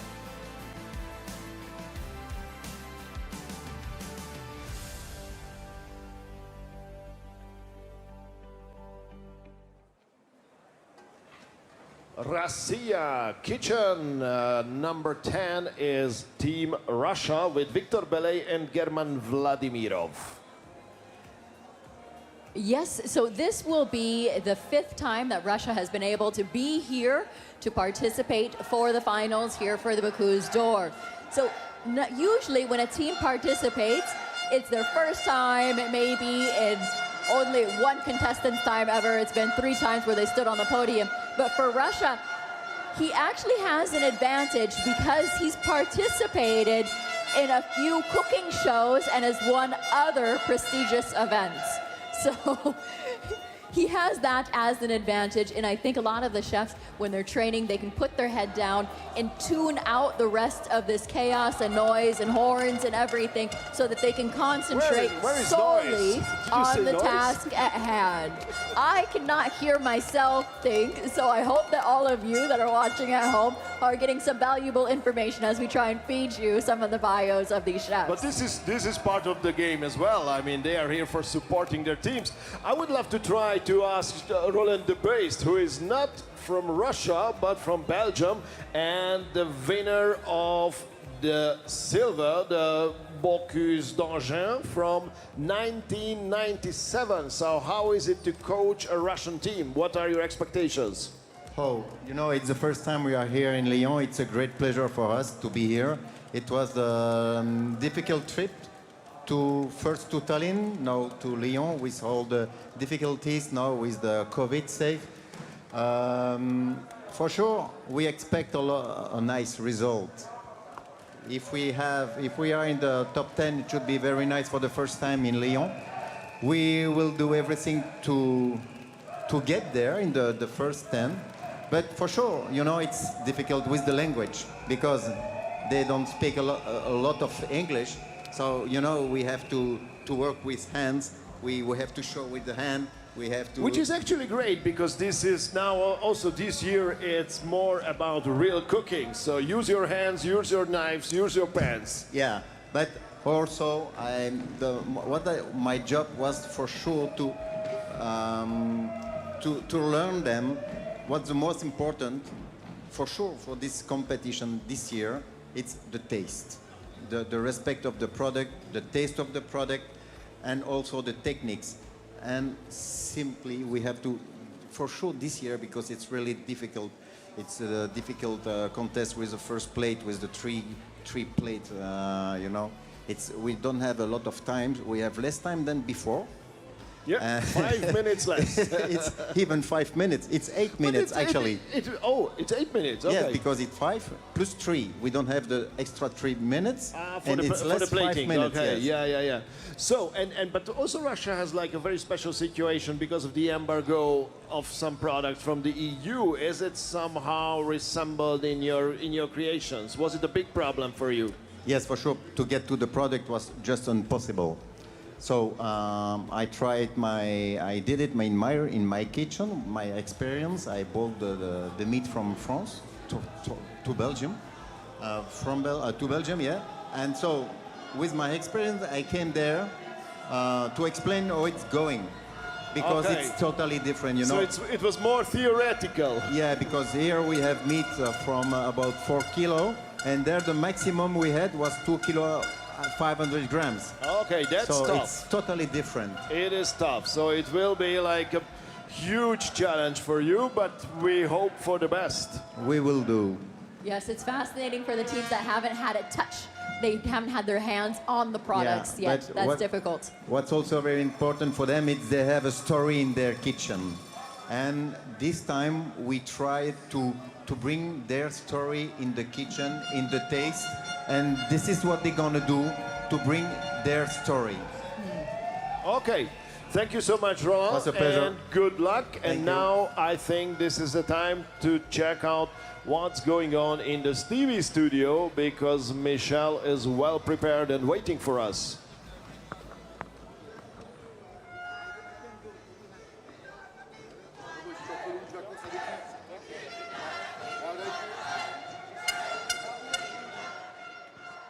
On est en train de bavarder entre nous, et donc I have the honor this morning of welcoming Frank Isayam, who is the sales director in France for Nestlé Waters, and who's also representing San Pellegrino, who has been a partner of the Bocuse d'Or now for how many years? Donc vous êtes Frank Isayam, bonjour. Bonjour. Vous êtes directeur commercial France Nestlé Waters, et vous êtes là aussi avec la marque San Pellegrino qui appartient à votre groupe, qui est sponsor officiel, qui est partenaire.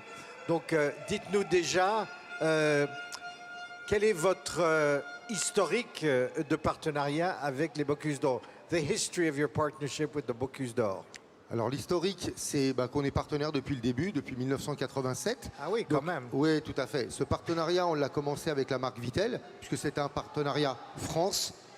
Et au fur et à mesure, le partenariat s'est étendu à l'international et on a pris la marque la plus internationale au niveau gastronomique de notre portefeuille, qui est San Pellegrino.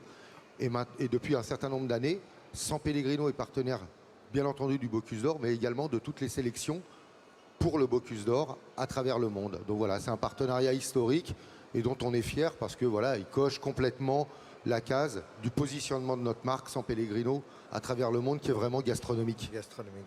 So we actually began to be a partner of the Bocuse d'Or in 1987 at the very start, at the time with our brand Vittel, because we have several mineral waters. And then as time went on, San Pellegrino became the, I would say, masterhead of our participation, because it was the most international of the brands. We not only participate in the Bocuse d'Or, but in all the selection committees. And so we really are very happy to be here. And what have you been doing during this difficult period as the chefs have to live through the effects of the pandemic, their changes in habit? Je sais que vous avez beaucoup travaillé dans cette période entre les Bocuse d'Or pour soutenir les chefs dans cette période particulièrement difficile. Concrètement, qu'est-ce que ça veut dire travailler avec les chefs pendant une période pareille? Alors, on a eu des initiatives complètement Nestlé Waters une des initiatives qu'on a eues, une des premières, ça a été de digitaliser les menus, compte tenu des gestes barrières. Donc on a travaillé avec une société qui s'appelle Vas-y et avec laquelle on a créé des QR codes pour complètement digitaliser. Donc on avait des restaurants partenaires à qui on a offert cette alternative-là dès la réouverture. Ah oui, offert, ouais. Ouais, tout à fait. On a également eu une initiative qui s'appelait Plat de résistance, qui était drivée avec le Fooding, qui est un de nos partenaires également, pour aider en fait les restaurateurs qui faisaient du click and collect à les mettre en avant sur une application. Donc là aussi, on a aidé à faire connaître les restaurants qui avaient ces initiatives-là. On a eu également une autre initiative qui était alors plus café, hôtel, restaurant, qui était J'aime mon bistrot, dans laquelle il y avait un abondement. En fait, ça s'appelait comment, pardon? J'aime mon bistrot. J'aime mon bistrot. Voilà. Et en fait c'était un système où les restaurateurs s'inscrivaient sur une plateforme et les consommateurs faisaient des promesses d'achat, de dépenses à la réouverture des restaurants et il y avait un abondement. Donc on a participé à l'abondement pour justement recréer du trafic dès la réouverture des points de vente. Et puis bon, on a eu également une initiative pour aider les restaurateurs en termes de dépenses et on a décidé de figer tous nos tarifs sur la France, de ne pas passer d'augmentation de tarifs pour 2021 justement, et les distributeurs ont joué le jeu avec nous justement pour aider aussi les restaurateurs et avoir un geste pour les accompagner dans cette période extrêmement compliquée. So I'm going to make a very bad pun. Je vais faire un très mauvais jeu de mots. Streaming, hein, qui est coulé.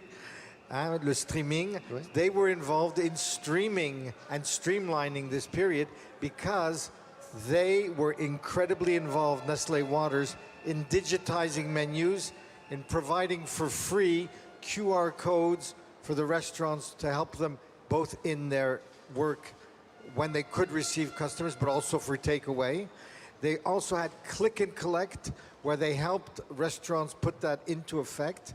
And they had many other initiatives. Let me just mention one, which is J'aime mon bistrot. I love my bistrot, which was help to get the restaurants online so that they could be, they have a new shop window in a way, a new visibility.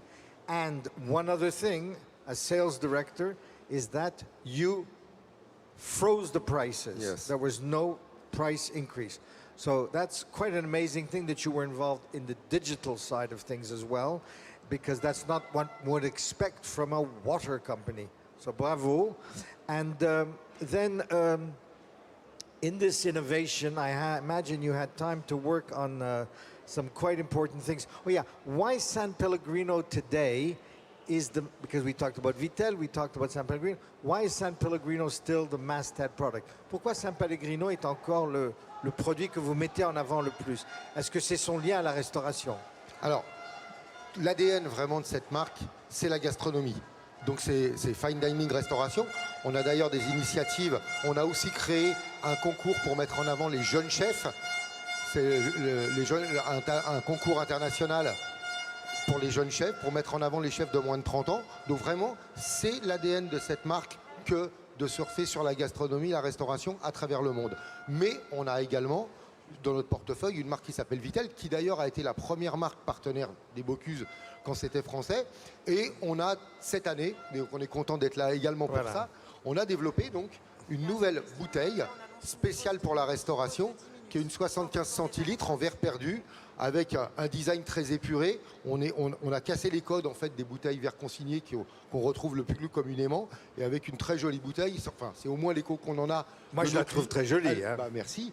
Et qui a pour vocation d'être vendue vraiment sur les tables des restaurants. Voilà, 75 verres perdus, donc une bouteille vraiment qui est très jolie et dans les détails, qui est embossée. Enfin voilà, qui est un joli produit pour les belles tables françaises et internationales, bien entendu. So internationally, San Pellegrino, as we said before, was really the masthead product, the one that really represented the water that was most used in fine dining. Yes. And so that's the reason they've shifted to that. But they've also come back to their roots, as he was explaining and showing us, because Vittel, having been the first water that they put forward at the very beginning in 1987, they have completely redesigned a very elegant, it's almost a crystal looking bottle.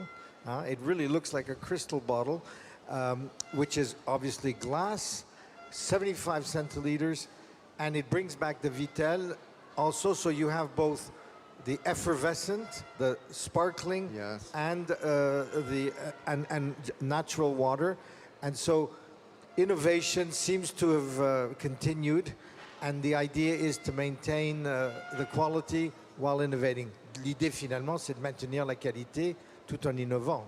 C'est de maintenir la qualité et surtout de bien enraciner l'eau minérale naturelle dans la gastronomie, parce qu'oublions jamais que c'est un produit de terroir, que les chefs, et quand on a de la proximité avec les chefs, on s'aperçoit que le terroir est quelque chose de très important, la traçabilité, les produits de qualité, et la grande vertu des eaux minérales, c'est justement d'avoir des vertus qui sont très propres à leur terroir. C'est les Italiens qui font du bruit, hein. C'est San Pellegrino. On ne peut pas leur en vouloir, c'est les Italiens, San Pellegrino. Mais c'est extrêmement important parce que, et n'oublions jamais que l'eau minérale est un des seuls produits brandés qui est présent sur une table de restaurant également. Donc la qualité et la notoriété d'une eau est fondamentale, et il y a un gros travail qui est fait par nos équipes avec les chefs, mais également avec les sommeliers, qui sont vraiment des relais extrêmement importants pour vendre nos produits et pour expliquer nos produits aux consommateurs. Et on travaille beaucoup d'ailleurs sur les accords eau, mets, vin qui sont extrêmement importants. So I'm going to have to summarize because we're going to take a 10-minute break. But it was really interesting to hear that sometimes we take it for granted that water is an important part of the gastronomic experience, real natural mineral water. And sometimes we talk about drinking the right wines with the right dishes. Yes. When you add water to that, you have the full taste experience, because often it refreshes the mouth and prepares you for the next stage. So thank you very much, Frank Yassayan, and have a great Bocuse d'Or. Merci beaucoup, Frank Yassayan. Super Bocuse d'Or à vous. Merci. Et maintenant, nous allons prendre 10 minutes de pause. We're going to take a 10-minute break, and we'll be back. Go and have a glass of water. Allez boire un verre d'eau. Merci. Merci Frank. Beaucoup. We know what you're made of. The passion that drives you. We love your creativity, energy, taste, commitment, and teamwork. We're back together.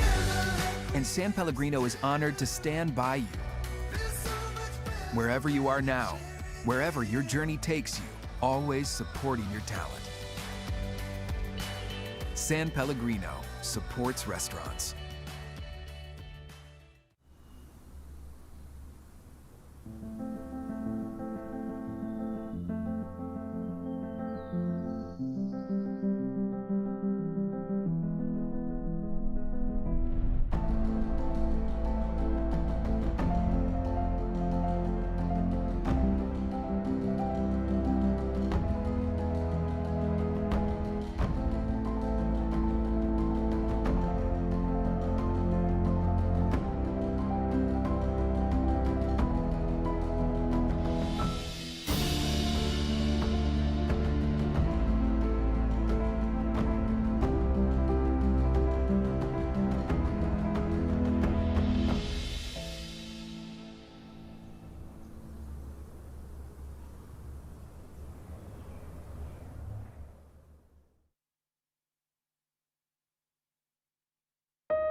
Bread is at the heart of life.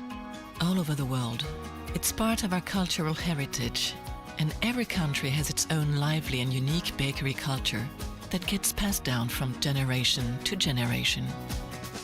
Supporting and sharing bakery cultures worldwide. That's Bridor's mission.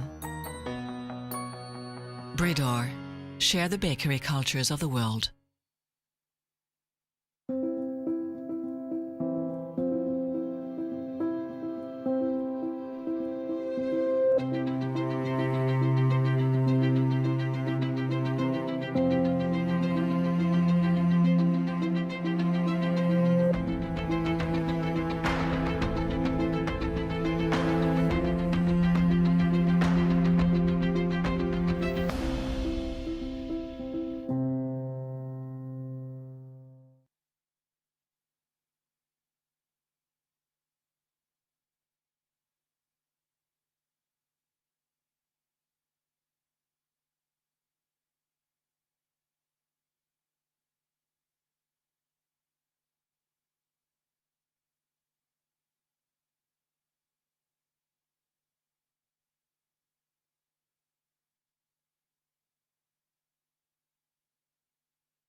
Bread is at the heart of life. All over the world, it's part of our cultural heritage, and every country has its own lively and unique bakery culture that gets passed down from generation to generation. Supporting and sharing bakery cultures worldwide. That's Bridor's mission. Bridor, share the bakery cultures of the world.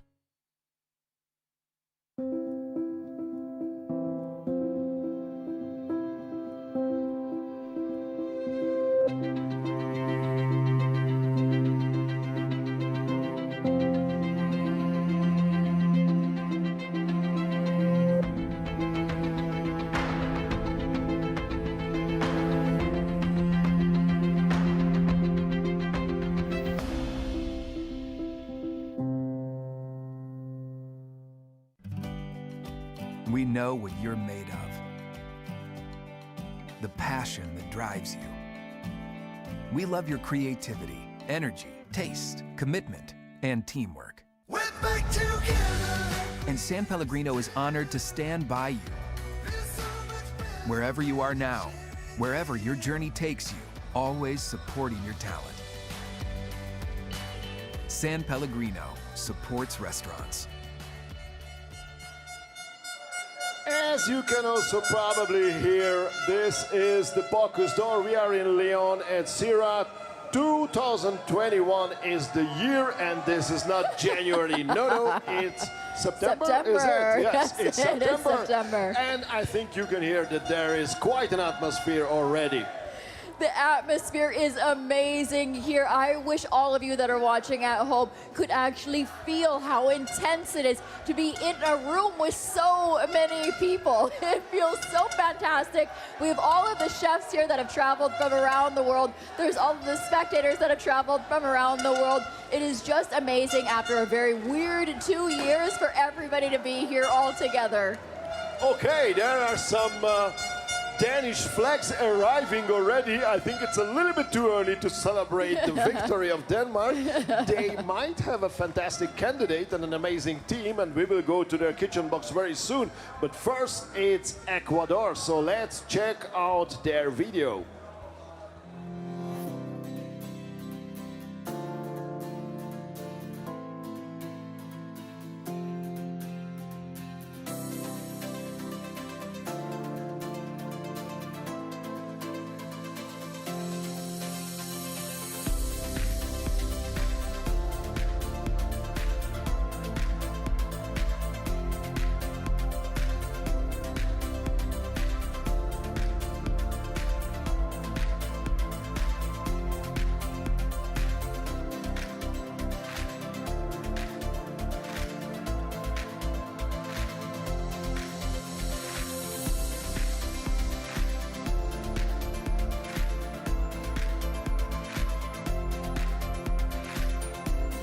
Acompáñanos a la final del Bocuse de Oro en septiembre en Lyon, Francia.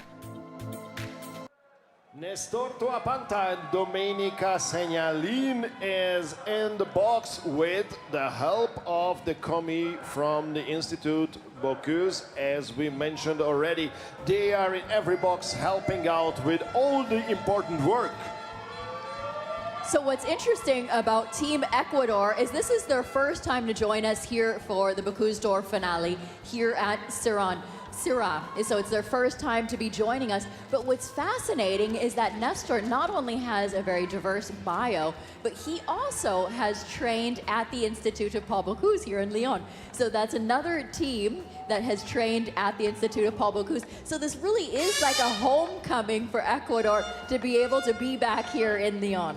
It seems to be a great alma mater to be able to participate in the Bocuse d'Or, but this is not the only way to get here. Don't worry, if you have never attended the Institut Paul Bocuse, you might be still able. You just need to be amazing and fantastic and dedicated and motivated, as we will, I think, talk about this later on with Rasmus Kofoed, who is like the great example of dedication. Of dedication and no way back and no turning back, just go forward.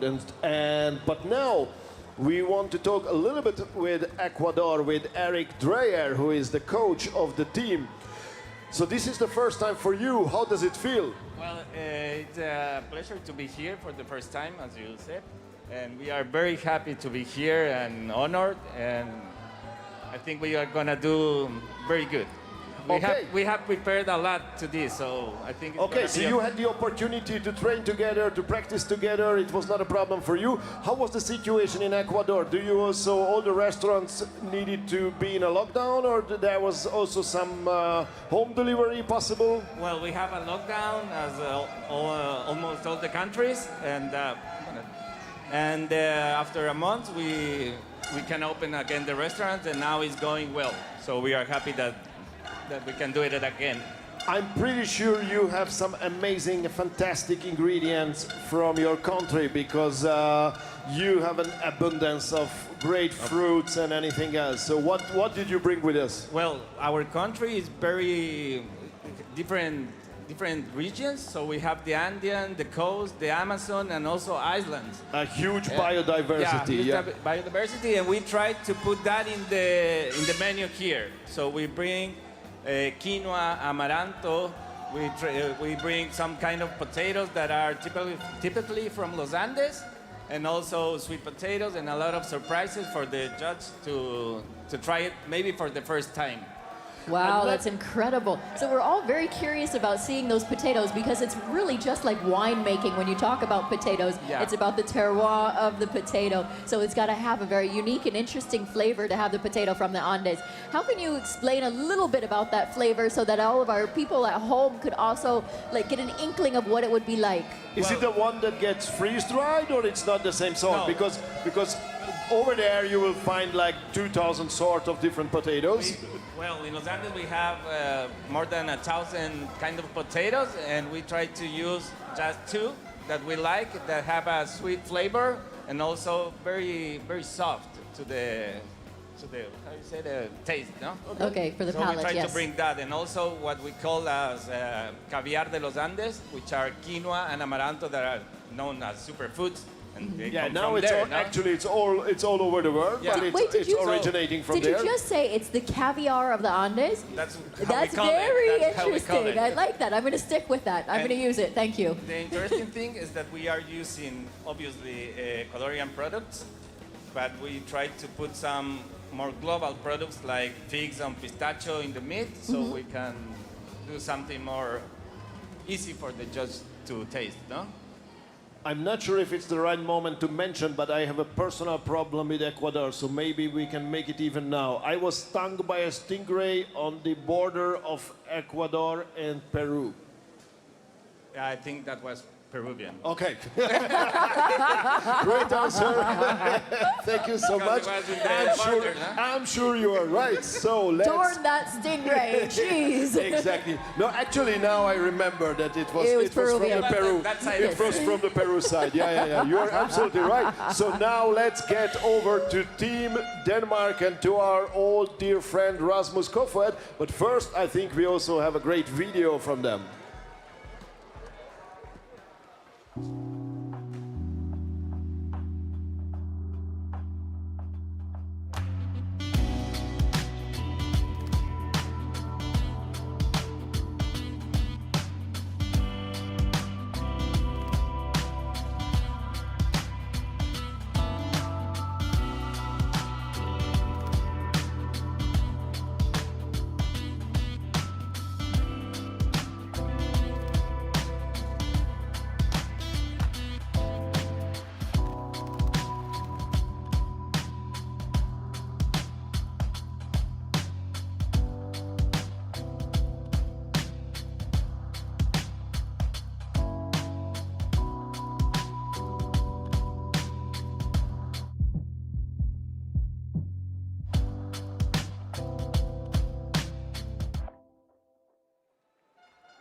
So this is Team Denmark, and yes, you hear it right. They are already celebrating, and they have every cause of celebration, because this is one of the big countries of the Bocuse d'Or. So I'm pretty sure that you have arrived with some great expectations. Rasmus Kofoed, the coach of Team Denmark, who won the Bocuse d'Or 2011, but who has won everything else, whatever is available here in the room.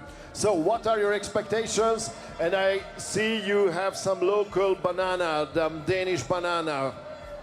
Yes, that's true. We brought banana and also beetroot juice, which is going to be our fuel, so we can be on fire Okay, today. so that's your energy drink. That's the Danish energy drink. Yes. Okay, Wait, that's pretty cool. That's actually fascinating to speak about because these teams are working in the kitchens this year only for 5 hours and 30 minutes, and this is how they're nourishing themselves to keep going. Because as they're working, they need to have a little bit of energy. So you're doing beet shots and bananas. That's true. That's true. But I'm not really surprised that you don't have any kind of sugary, carbonated, whatever artificial drinks, because whoever is following you on Instagram or wherever, they can see that you spend all your time out of the kitchen, in the woods, running around like crazy. Yeah, that's true. That's true. I love to run. That's where I can clear my head, be a little alone, also run with other people. And I love to push myself and to challenge myself, and it's great to do, and it's so easy. I mean, I have great runs here in Lyon, next to the Rhone River, which was beautiful. And this is actually quite a unique opportunity to... And you also a runner? Yes, I do, but not at the moment, as you can recognize. But Lyon offers actually quite a unique opportunity because you cannot just run at one river, but at two at the same time. So I think it's quite unique. But I think now we need to mention also your restaurant Geranium, because Geranium is somehow dominating Espace Paul Bocuse in these 2 days. How many people do you have here? I mean, not the visitors, not the supporters, but whoever is competing. Competing boys from Geranium is Ronnie and Sebastian, and tomorrow is going to be Arthur and Magnus. And we have a former chef, Siggy, from Geranium, which is representing Iceland. And I think he's tomorrow as well. Yeah, maybe it's easier to list some guys who doesn't work for Geranium. Yes. Or not yet. If they are good enough, I'm pretty sure you would hire them. But we haven't mentioned the team yet. Could you introduce them for us a little bit? Yes, I would love to. It's Danish candidate Ronnie Mortensen, which is assistant head chef at Geranium. Where Sebastian, else? the amazing commie, and you know they're great friends, and he's a great part of Geranium as well. And then we have Lucy, our commie from the Paul Bocuse Institute. Oh yes. And she's also doing very good. So. And do you think she will also work for Geranium next year? Who knows? You never know. We have a lot of people from Paul Bocuse Institute over the last 10 years, so maybe. Okay, but I know it's a bad question asking about the end results, but what are your expectations? As Team Denmark, you cannot come here and say, oh, we just want to participate, we just want to practice a little bit. No, and that's a difficult thing, because then we could enjoy French onion soup, champagne, run a little more around close to the river, and relax a little more and get a good experience. But no, we are here to do our best. Okay. So that means that we need to be very focused, but also to remember to enjoy this magical moment. Exactly. Because it's going to be in our brain and our hearts forever.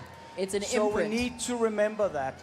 And the result we don't know about, we will just do our best. And I'm pretty sure the boys will give all that they have.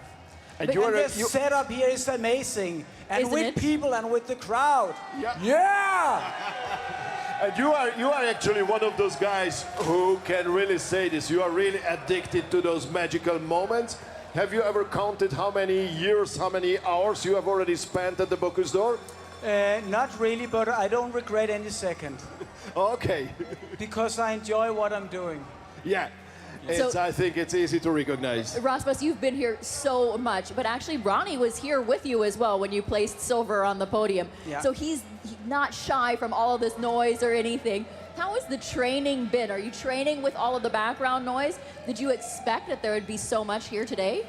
Actually, when we were training for talent, we were training with background music and noise, and it ended up being very quiet in talent. So we were like, whoa, is it this quiet? Yeah. So this time, you know, we've been training with high music, but also taking like quiet moments. So, you know, that it's up to themselves, and they are just more focused on them and not the music and the noise. And you can hear a bit of the sound of But anyway, I machines. think they are prepared for everything, and Ronnie is very experienced. He's been here 3 times now, because he was also here with Jasper, the 2 years after me, and they went number 4.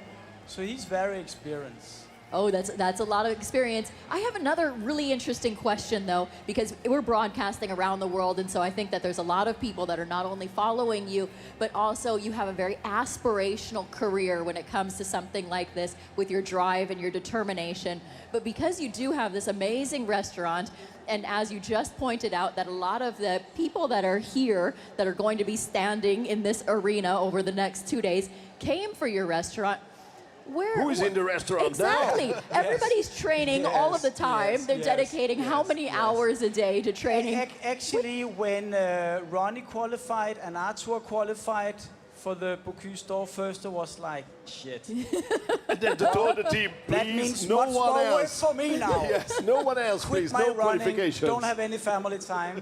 No, I have an amazing team back home in Denmark, and they are doing the best they can. And I trust them 100%. So there's big holes, and lots of people are like with their hands in every pot at home. They are doing well there, and you know, they are doing the best they can do to make geranium shine, and they are doing that as we speak. But I'm very happy for them as well. It's obviously an amazing training ground for everybody to go through and to experience that intensity that you have. I can see the intensity in your eyes. Thank you. Okay, see you later, because I'm pretty sure we will return, but now we just give back the word to the TV studio, because Michel is eagerly waiting for us already. Thank you very, very much. Well, listen, as you can see on screen, we have a bottle of champagne and a lovely lady, Madame Myriam Renard, who's the International Sales Director. So, I mean, you know, how much better can it get? On a Myriam Renard, qui est donc directrice internationale commerciale de Pommery. Belle bouteille de champagne. Merci. Votre belle présence. Merci. Je voudrais commencer, I would like to start, en parlant de votre partenariat avec les Bocuse d'Or, parce que je pense que ce n'est pas juste un partenariat commercial, ça va au-delà. Please talk to us about your partnership with the Bocuse d'Or. It's not just a sponsorship, it's a relationship. Tell us the story. Bien sûr, non, ça n'est absolument pas juste un partenariat classique. Depuis 1987, nous sommes associés au concours et c'est avant tout une jolie histoire d'hommes, de valeurs. D'hommes et de femmes. Et de femmes, bien sûr. Hein? Vous avez raison de le rappeler. Donc effectivement, depuis 1987, la Maison Pommery est associée au concours. Et c'est évidemment un immense bonheur pour nous aujourd'hui d'être à nouveau présents et de voir cette émulation. Mais pourquoi vous êtes partenaire de ce concours? Alors pourquoi nous sommes partenaires? Tout d'abord parce que ça a été une rencontre avec Monsieur Paul Bocuse, évidemment. Donc, et cette rencontre, elle a été une évidence pour la Maison Pommery, qui élabore depuis toujours des champagnes de gastronomie. Mais il y a deux autres hommes un peu qui rentrent en jeu là. Alors, évidemment, tout cela ne serait pas possible sans effectivement les équipes formidables de GL Events, que je souhaite absolument remercier aujourd'hui. Monsieur Ginon, évidemment, Monsieur Giraudier de l'Institut, et puis bien évidemment Monsieur Jérôme Bocuse. So the sponsorship begins in 1987 when the Bocuse d'Or is first founded. And it's first and foremost a meeting with, and we have to pay homage to him, exactly. Paul Bocuse, who really brought you into this. And of course, thank you to Olivier Ginot and the teams at GL Events and Monsieur Giraudier of the Institute. So it's a relationship. And Mr. Jérôme Bocuse. It's a story of people. It's a story of people, definitely.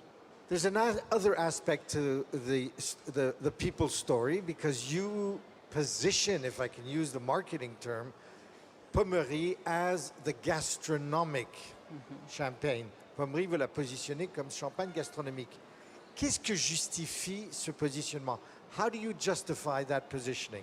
Alors nous venons de parler d'hommes et moi je voudrais parler d'une femme. Et cette femme, c'est Madame Pommery, qui était une femme visionnaire, audacieuse, donc ça correspond tout à fait aux valeurs de ce concours. Et Madame Pommery, en 1874, dans une époque où en fait le champagne était très sucré, a décidé de faire de son champagne un vin qui allait pouvoir accompagner les repas.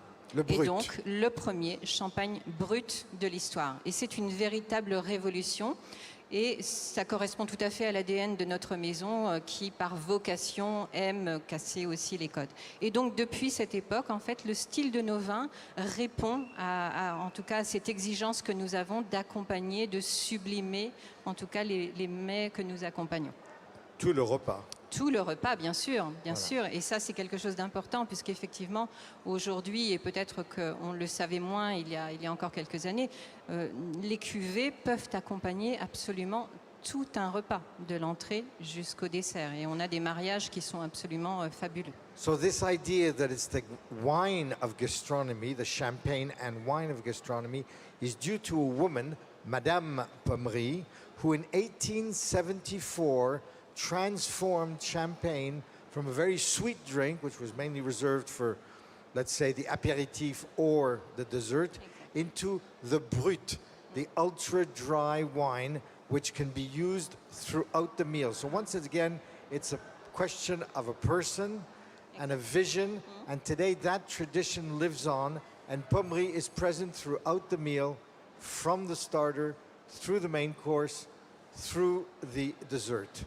And that's one of the very important things. Et c'est d'ailleurs, si je peux juste faire une petite... je vous en prie.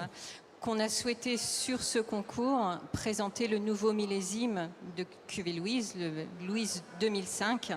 Cet hommage en fait à Madame Pommery, à la gastronomie, il n'y avait pas de meilleur moment que ce fabuleux concours pour le présenter. À Madame qui, pardon? Madame Pommery. So that's why on this Bocuse d'Or, we are presenting our 2005 millésime. For everyone who doesn't know that, champagnes combine years often, but only once in a while, every few years, exceptional years, they have a millésime. They're allowed to put the date. And this year, the 2005 is coming out. And for Cuvée Louise, which is our prestige cuvée. For their prestige brand. Vous avez parlé de personnes, vous avez parlé de qualité.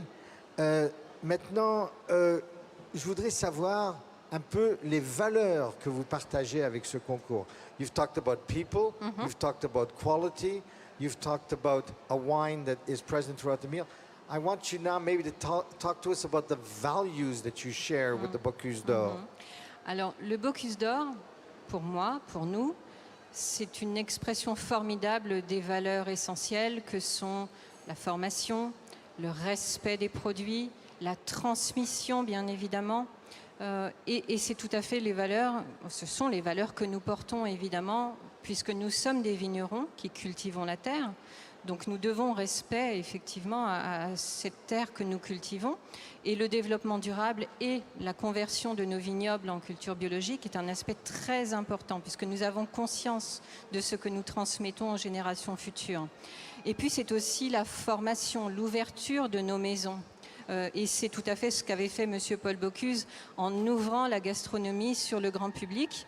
Et nous, depuis toujours, ouvrons les portes de nos domaines, puisque notre domaine de Reims accueille chaque année plus de 130 000 visiteurs à qui nous avons à cœur d'expliquer nos valeurs, d'expliquer qui nous sommes et de leur donner le goût de la transmission, de comprendre quelles sont en tout cas les valeurs essentielles que nous prenons. Donc la formation, la transmission.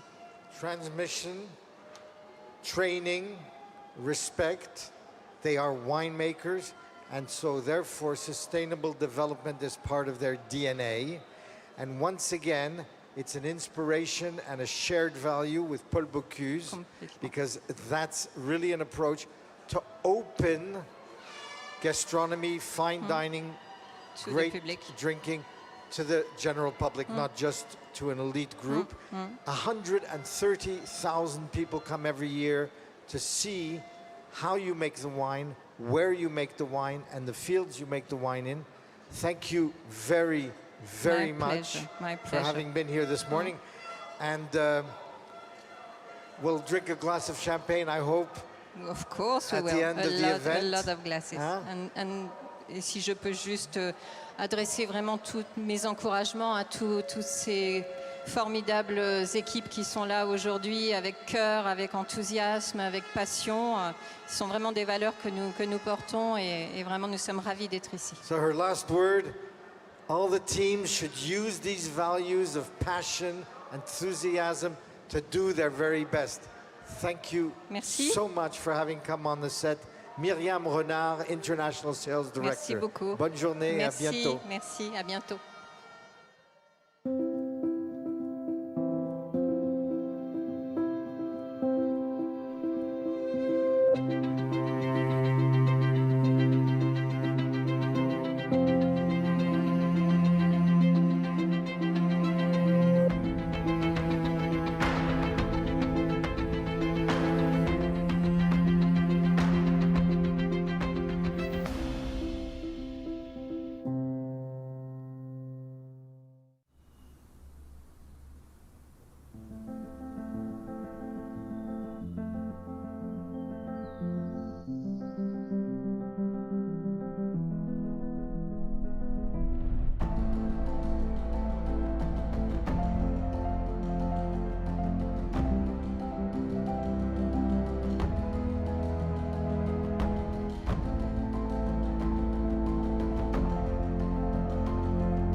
Bread is at the heart of life. All over the world, it's part of our cultural heritage, and every country has its own lively and unique bakery culture that gets passed down from generation to generation. Supporting and sharing bakery cultures worldwide. That's Bridor's mission. Bridor, share the bakery cultures of the world. We know what you're made of. The passion that drives you. We love your creativity, energy, taste, commitment, and teamwork. We're back together. And San Pellegrino is honored to stand by you. Wherever you are now, wherever your journey takes you, always supporting your talent. San Pellegrino supports restaurants. And we are still at the Bocuse d'Or here in Lyon at Syrah, and you can see behind us, this is Team Norway, this is kitchen box number 1, and it is very important because they will need to be ready with the first test, with the takeaway test, with the takeaway meal in less than 2 hours. So now I think they will need, obviously they started to work already at 8, but now they will need to work even more and more efficient. The pressure is starting to mount. You can really feel it. Now all of the kitchens have started. As we mentioned earlier this morning, that there are 12 countries that are competing here for the Bocuse d'Or on day 1. Each team has been released in 13-minute intervals, so they have a bit of time in between them. And so that means that each and every kitchen has already started their work. And on those 2 days, we have 22 countries from all over the world, and this is, I think, something that we need to emphasize, from all over the world, because you know it's not easy to cross some borders, to fly over the ocean any longer. No, it was almost impossible to invite some of the candidates, some of the teams, but at the end it worked out for most of them. So we're really glad to see this international crowd here and all the fantastic chefs who have prepared and trained for this amazing competition. And as you can see behind me, the whole arena here is basically full of amazing chefs. People are jockeying to get in front of the kitchens to see what's happening inside, because there's been changes this year for the Bocuse d'Or. And as Andres had just mentioned, we have the takeaway boxes this year, and the product that they're going to be using for those takeaway boxes is tomato, tomato, and tomato with prawn. So we're going to be looking at all of those, including a dessert. It's going to be fascinating. But if you like, you can even add more tomatoes. No, and it needs to be, this is also a very important rule, it needs to be the dominating taste. So you cannot hide your tomatoes. No, you need to see them, and you need to taste them as well. So it will be very interesting, and it's also the first time we will ever have dessert at the Bocuse d'Or, because normally it's not the case, because this is a three-course meal, so it has a starter, a main dish, and a dessert. So now it's so quiet, but now Serge Vieira, please, one of the heroes of the Bocuse d'Or, just in the middle. You deserve it, the winner of 2005. And I don't think there are many people who have more experience with Bocuse d'Or. Now you are here as a member of the jury because you are the president for the French team, but you have arrived here with so many different titles and obligations. How does it feel? Everything is okay, yeah. We are happy to see all of them again. It's a long time now for this competition. It's a really pleasure to see all the chefs to make a really, really nice job. So good luck for all of them. What do you think about this test, the takeaway meal? Like in France, I think it's not okay not to sit at the table of the restaurant, but eat from boxes with maybe some plastic forks and knives using. So it is quite unique. You are not even that much into burgers as some other parts of the world. No, the first things when we know the first time, it's really strange for us, and but we take a really, really nice pleasure to work on these things, because you know, the COVID passed in France too, and we need to organize again how we serve some food. So it's really a pleasure, and I think we have made a good job for that, and it's really a pleasure to see with simple things like street food or something like that. What we have made and what they have made too. Okay, and what are the expectations for the French team? You will compete tomorrow. Are you well prepared? How is the team? Yeah, the team is really happy, and you know, these competitions take a lot of time to September now. So it's 8 months. So we are really ready, and the team is okay. And so yeah, we need to just okay. That's not enough. It's okay, that's not enough for the Bocuse d'Or. No, it's okay because you know, all the teams are okay. We see a lot of work, and we take some surprise probably for tomorrow. But okay, yeah, I see a lot of things, and we are ready for that. Thank you so much, Serge Vieira, Thank you, Serge. winner of 2005, and it's impossible to list all your awards and titles.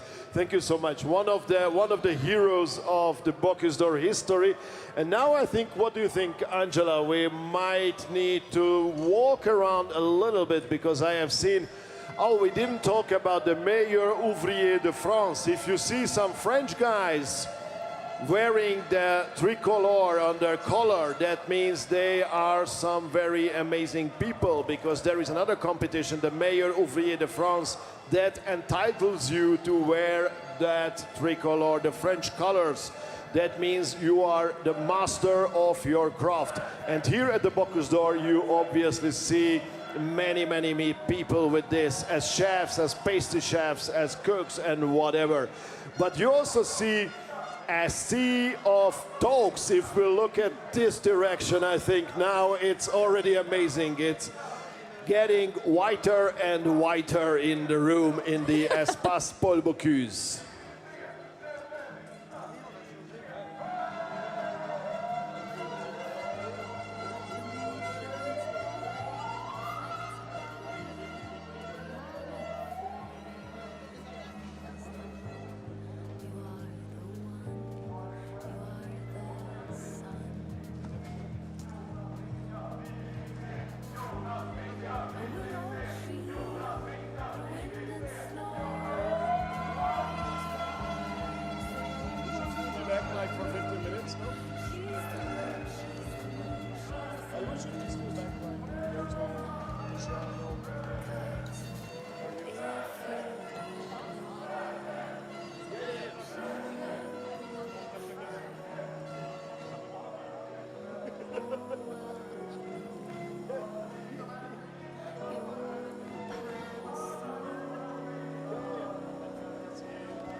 American guys always ready to talk. Programming for the judging.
Here with us, who has the silver, the Bocuse silver from 2015, and also now part of the kitchen jury. So what is your job here?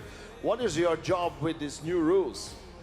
Yeah, so it's basically to understand the theme, the challenge that each of the teams have, and then to we start the morning really early, so we've got to wake up quite early this morning and make sure that they're checked into their kitchens properly, both so they are following the rules, but also that they have everything they need. So we support them to get started, and then observing the kitchens throughout the day, making sure they're following the rules, what kind of techniques. So really kind of the fine details that separate the top teams. Are those all new rules also a big challenge for the kitchen jury? I mean, for example, the takeaway meal, like, do you know what to look after? Because you had the routine already, but now it's completely different. Yeah, we'll find out. No, it's, everything is, little changes. Obviously, the theme's completely different, but, I think we're well informed as to, what the expectations are. So it's, it'll be fun to see how they interpret, what the instructions are that they've been given. And I believe earlier you touched on that fact that this year there's going to be a little bit of a change where people are looking for community and that kind of thing. Can you tell us a little bit more about that? About the new program? About the Social Commitment Award? Yes, Social Commitment. So I'm very excited about this new award that we've worked to help organize this year. And really it's about, I think especially we've known and seen throughout this last year and a half how important it is, the responsibility and also the opportunity we have to make a difference in our communities, through hunger relief, through, how we are treating our planet, sustainability. So the Social Commitment Award is a new award this year. And very excited to see, some of the teams have submitted some really amazing, work that they've done. So we're really hoping this kind of starts to kick off, a bigger and global approach for what Bocuse d'Or does. So it's fantastic. We're not just talking about commitment and social communities and everything. We're actually trying to make a bit of a change, and it's been difficult to make change without a big change around the world. And so I think this past 2 years has allowed people to streamline, look back at their lives and see how they can make a difference, especially in their own communities where people are suffering, and to be able to push something like that forward. Yeah, I mean, I think it's really, I think for all of us being part of Bocuse d'Or, we have such an amazing platform, to use. And, I think also, often we get so focused on winning, and, Yes. and training that Yes. we forget, the opportunity we have, both the teams that are here, throughout the year of training, but also all of us who have competed before. So really, taking the opportunity and the responsibility we have to give back and to encourage others to do so. So I think we all have an opportunity to inspire others to do more with what we've been given. So, Philip, I just want to have you look down the barrel and say something to your team, because USA is not here this year, although they had a place to come for the finale. Are they watching at home? Is there some encouraging words that you want to tell them? Because we know that everybody put in a lot of hard work. It just wasn't the right time to come. Perhaps also for the future generations. Exactly. Yeah. Give some pearls of wisdom. Yeah, Team USA, we'll be back. We miss you for sure, and I know that everyone misses being here, but we're excited for the opportunity we have in 2023. So sit tight. Thank you so much, Philippe Tessier, Merci. winner of Bocuse d'Argent 2005. 15, right? 2015. Oh, okay. No, at the moment I felt so old, so I thought he's also old. But no, he's young. All of a sudden, I'm wow. Okay, thank you so much.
So we are chasing Enrico Crippa, and he's already there, but we also need a camera. And before I think we will wait for the camera because we also need to see your amazing mustache. I think it's part of the show. And I will need to ask you also, there is a camera approaching, I will need to ask you also about the hurdles of having such a great mustache and then the need to wear a mask. That has to be terrible to destroy your mustache. This is tough times for you. Yeah. So, but we are so happy to have you here. Absolutely. I'm very happy to be here with my team. And the competition for Bocuse d'Or is very, very, very important. Important now for Italy also. Yesterday the pastry win. Oh yes. Italy had a big win for pastry yesterday. I think today is an important day for the team, for this moment also. And good luck at the guys and as supporter, thank you. Oh yeah. And they are supporting. Good. So what do you expect from Team Italy? Obviously, since the pastry guys showed how to win, so this is your job now. Yes, but the pastry team is a very, very hard team, and the kitchen team is the first step, no? But I'm happy to do the work just now, and I don't know, but good luck. But I mean, it's like cooking with a tomato is like it's like your home. It's in your that's DNA. what you are doing all the time. I think it's one of the products most important in Italy. Good. And how do you feel about the takeaway meal? Takeaway. Is it trendy in Italy to eat outside in a park or to just order food for home? No, it's good in this moment for the COVID. Many restaurants take this kind of food, as I think is very important also for the competition.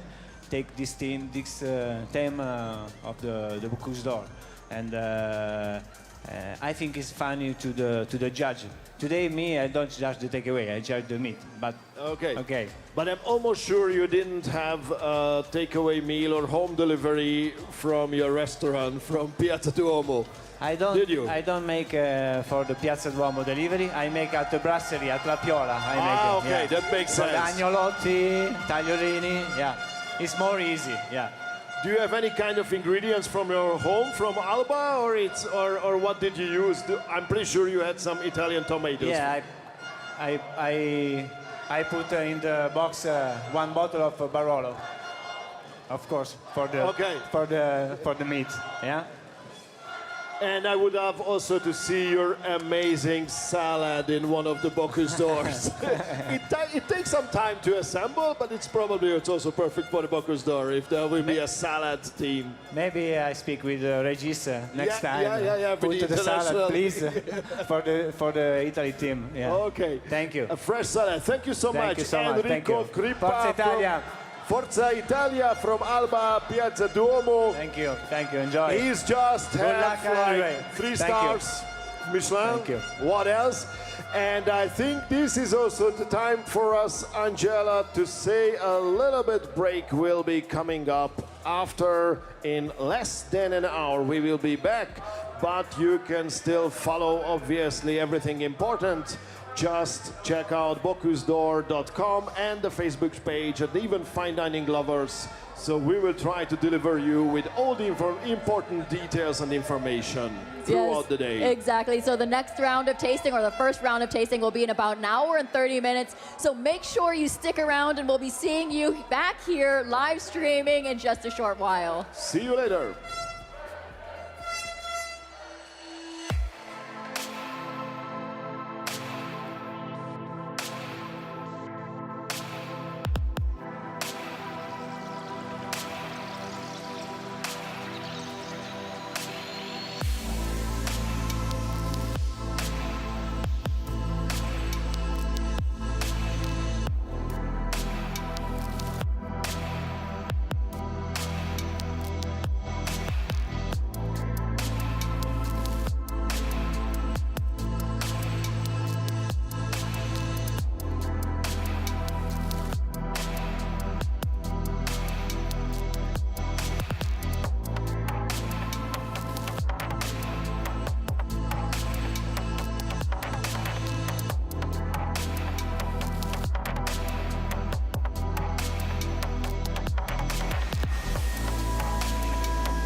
Bread is at the heart of life.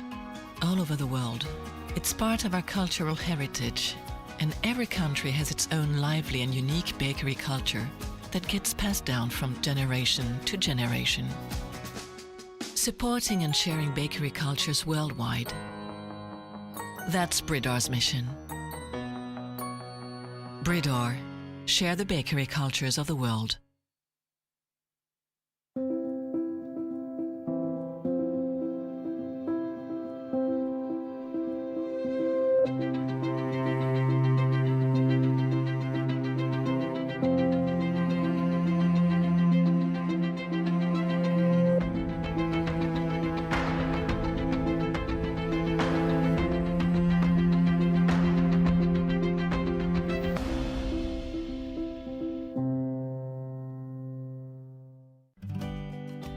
We know what you're made of.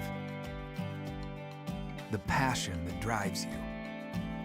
We love your creativity, energy, taste, commitment, and teamwork. We're back together. And San Pellegrino is honored to stand by you. Wherever you are now, wherever your journey takes you, always supporting your talent. San Pellegrino supports restaurants.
Ce qui nous anime, nous les chefs, c'est de progresser sans cesse pour viser le meilleur.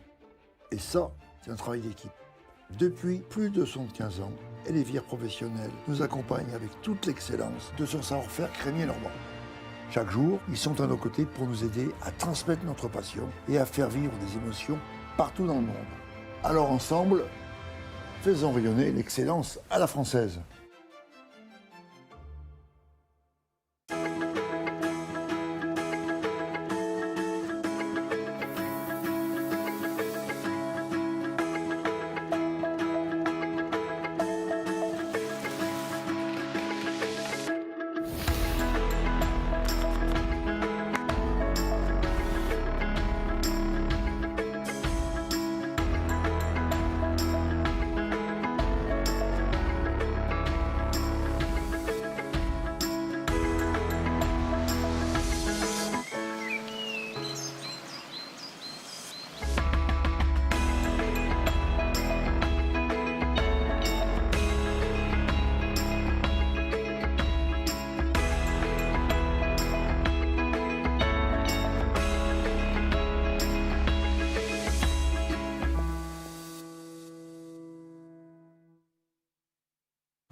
Together for almost a century, together with cocoa producers, artisans, and all chocolate lovers, we have been moving the needle for a fair and sustainable industry and for creative and responsible gastronomy.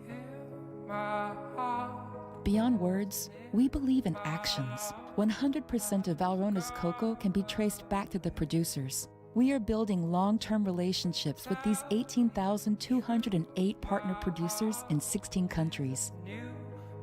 As a certified B Corp, we are committed to improving every day.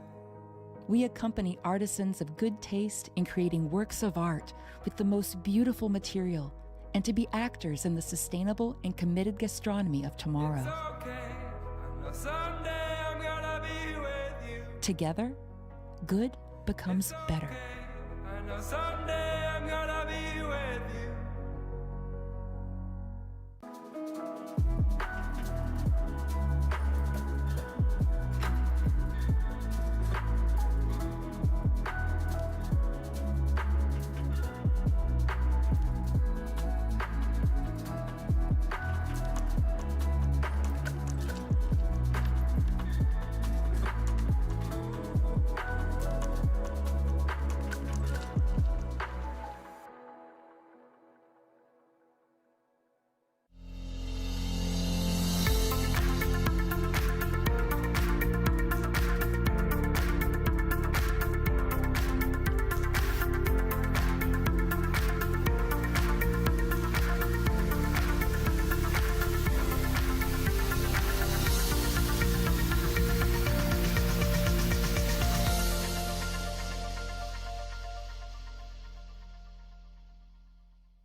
With every cup, we cultivate some of the finest coffee in the world.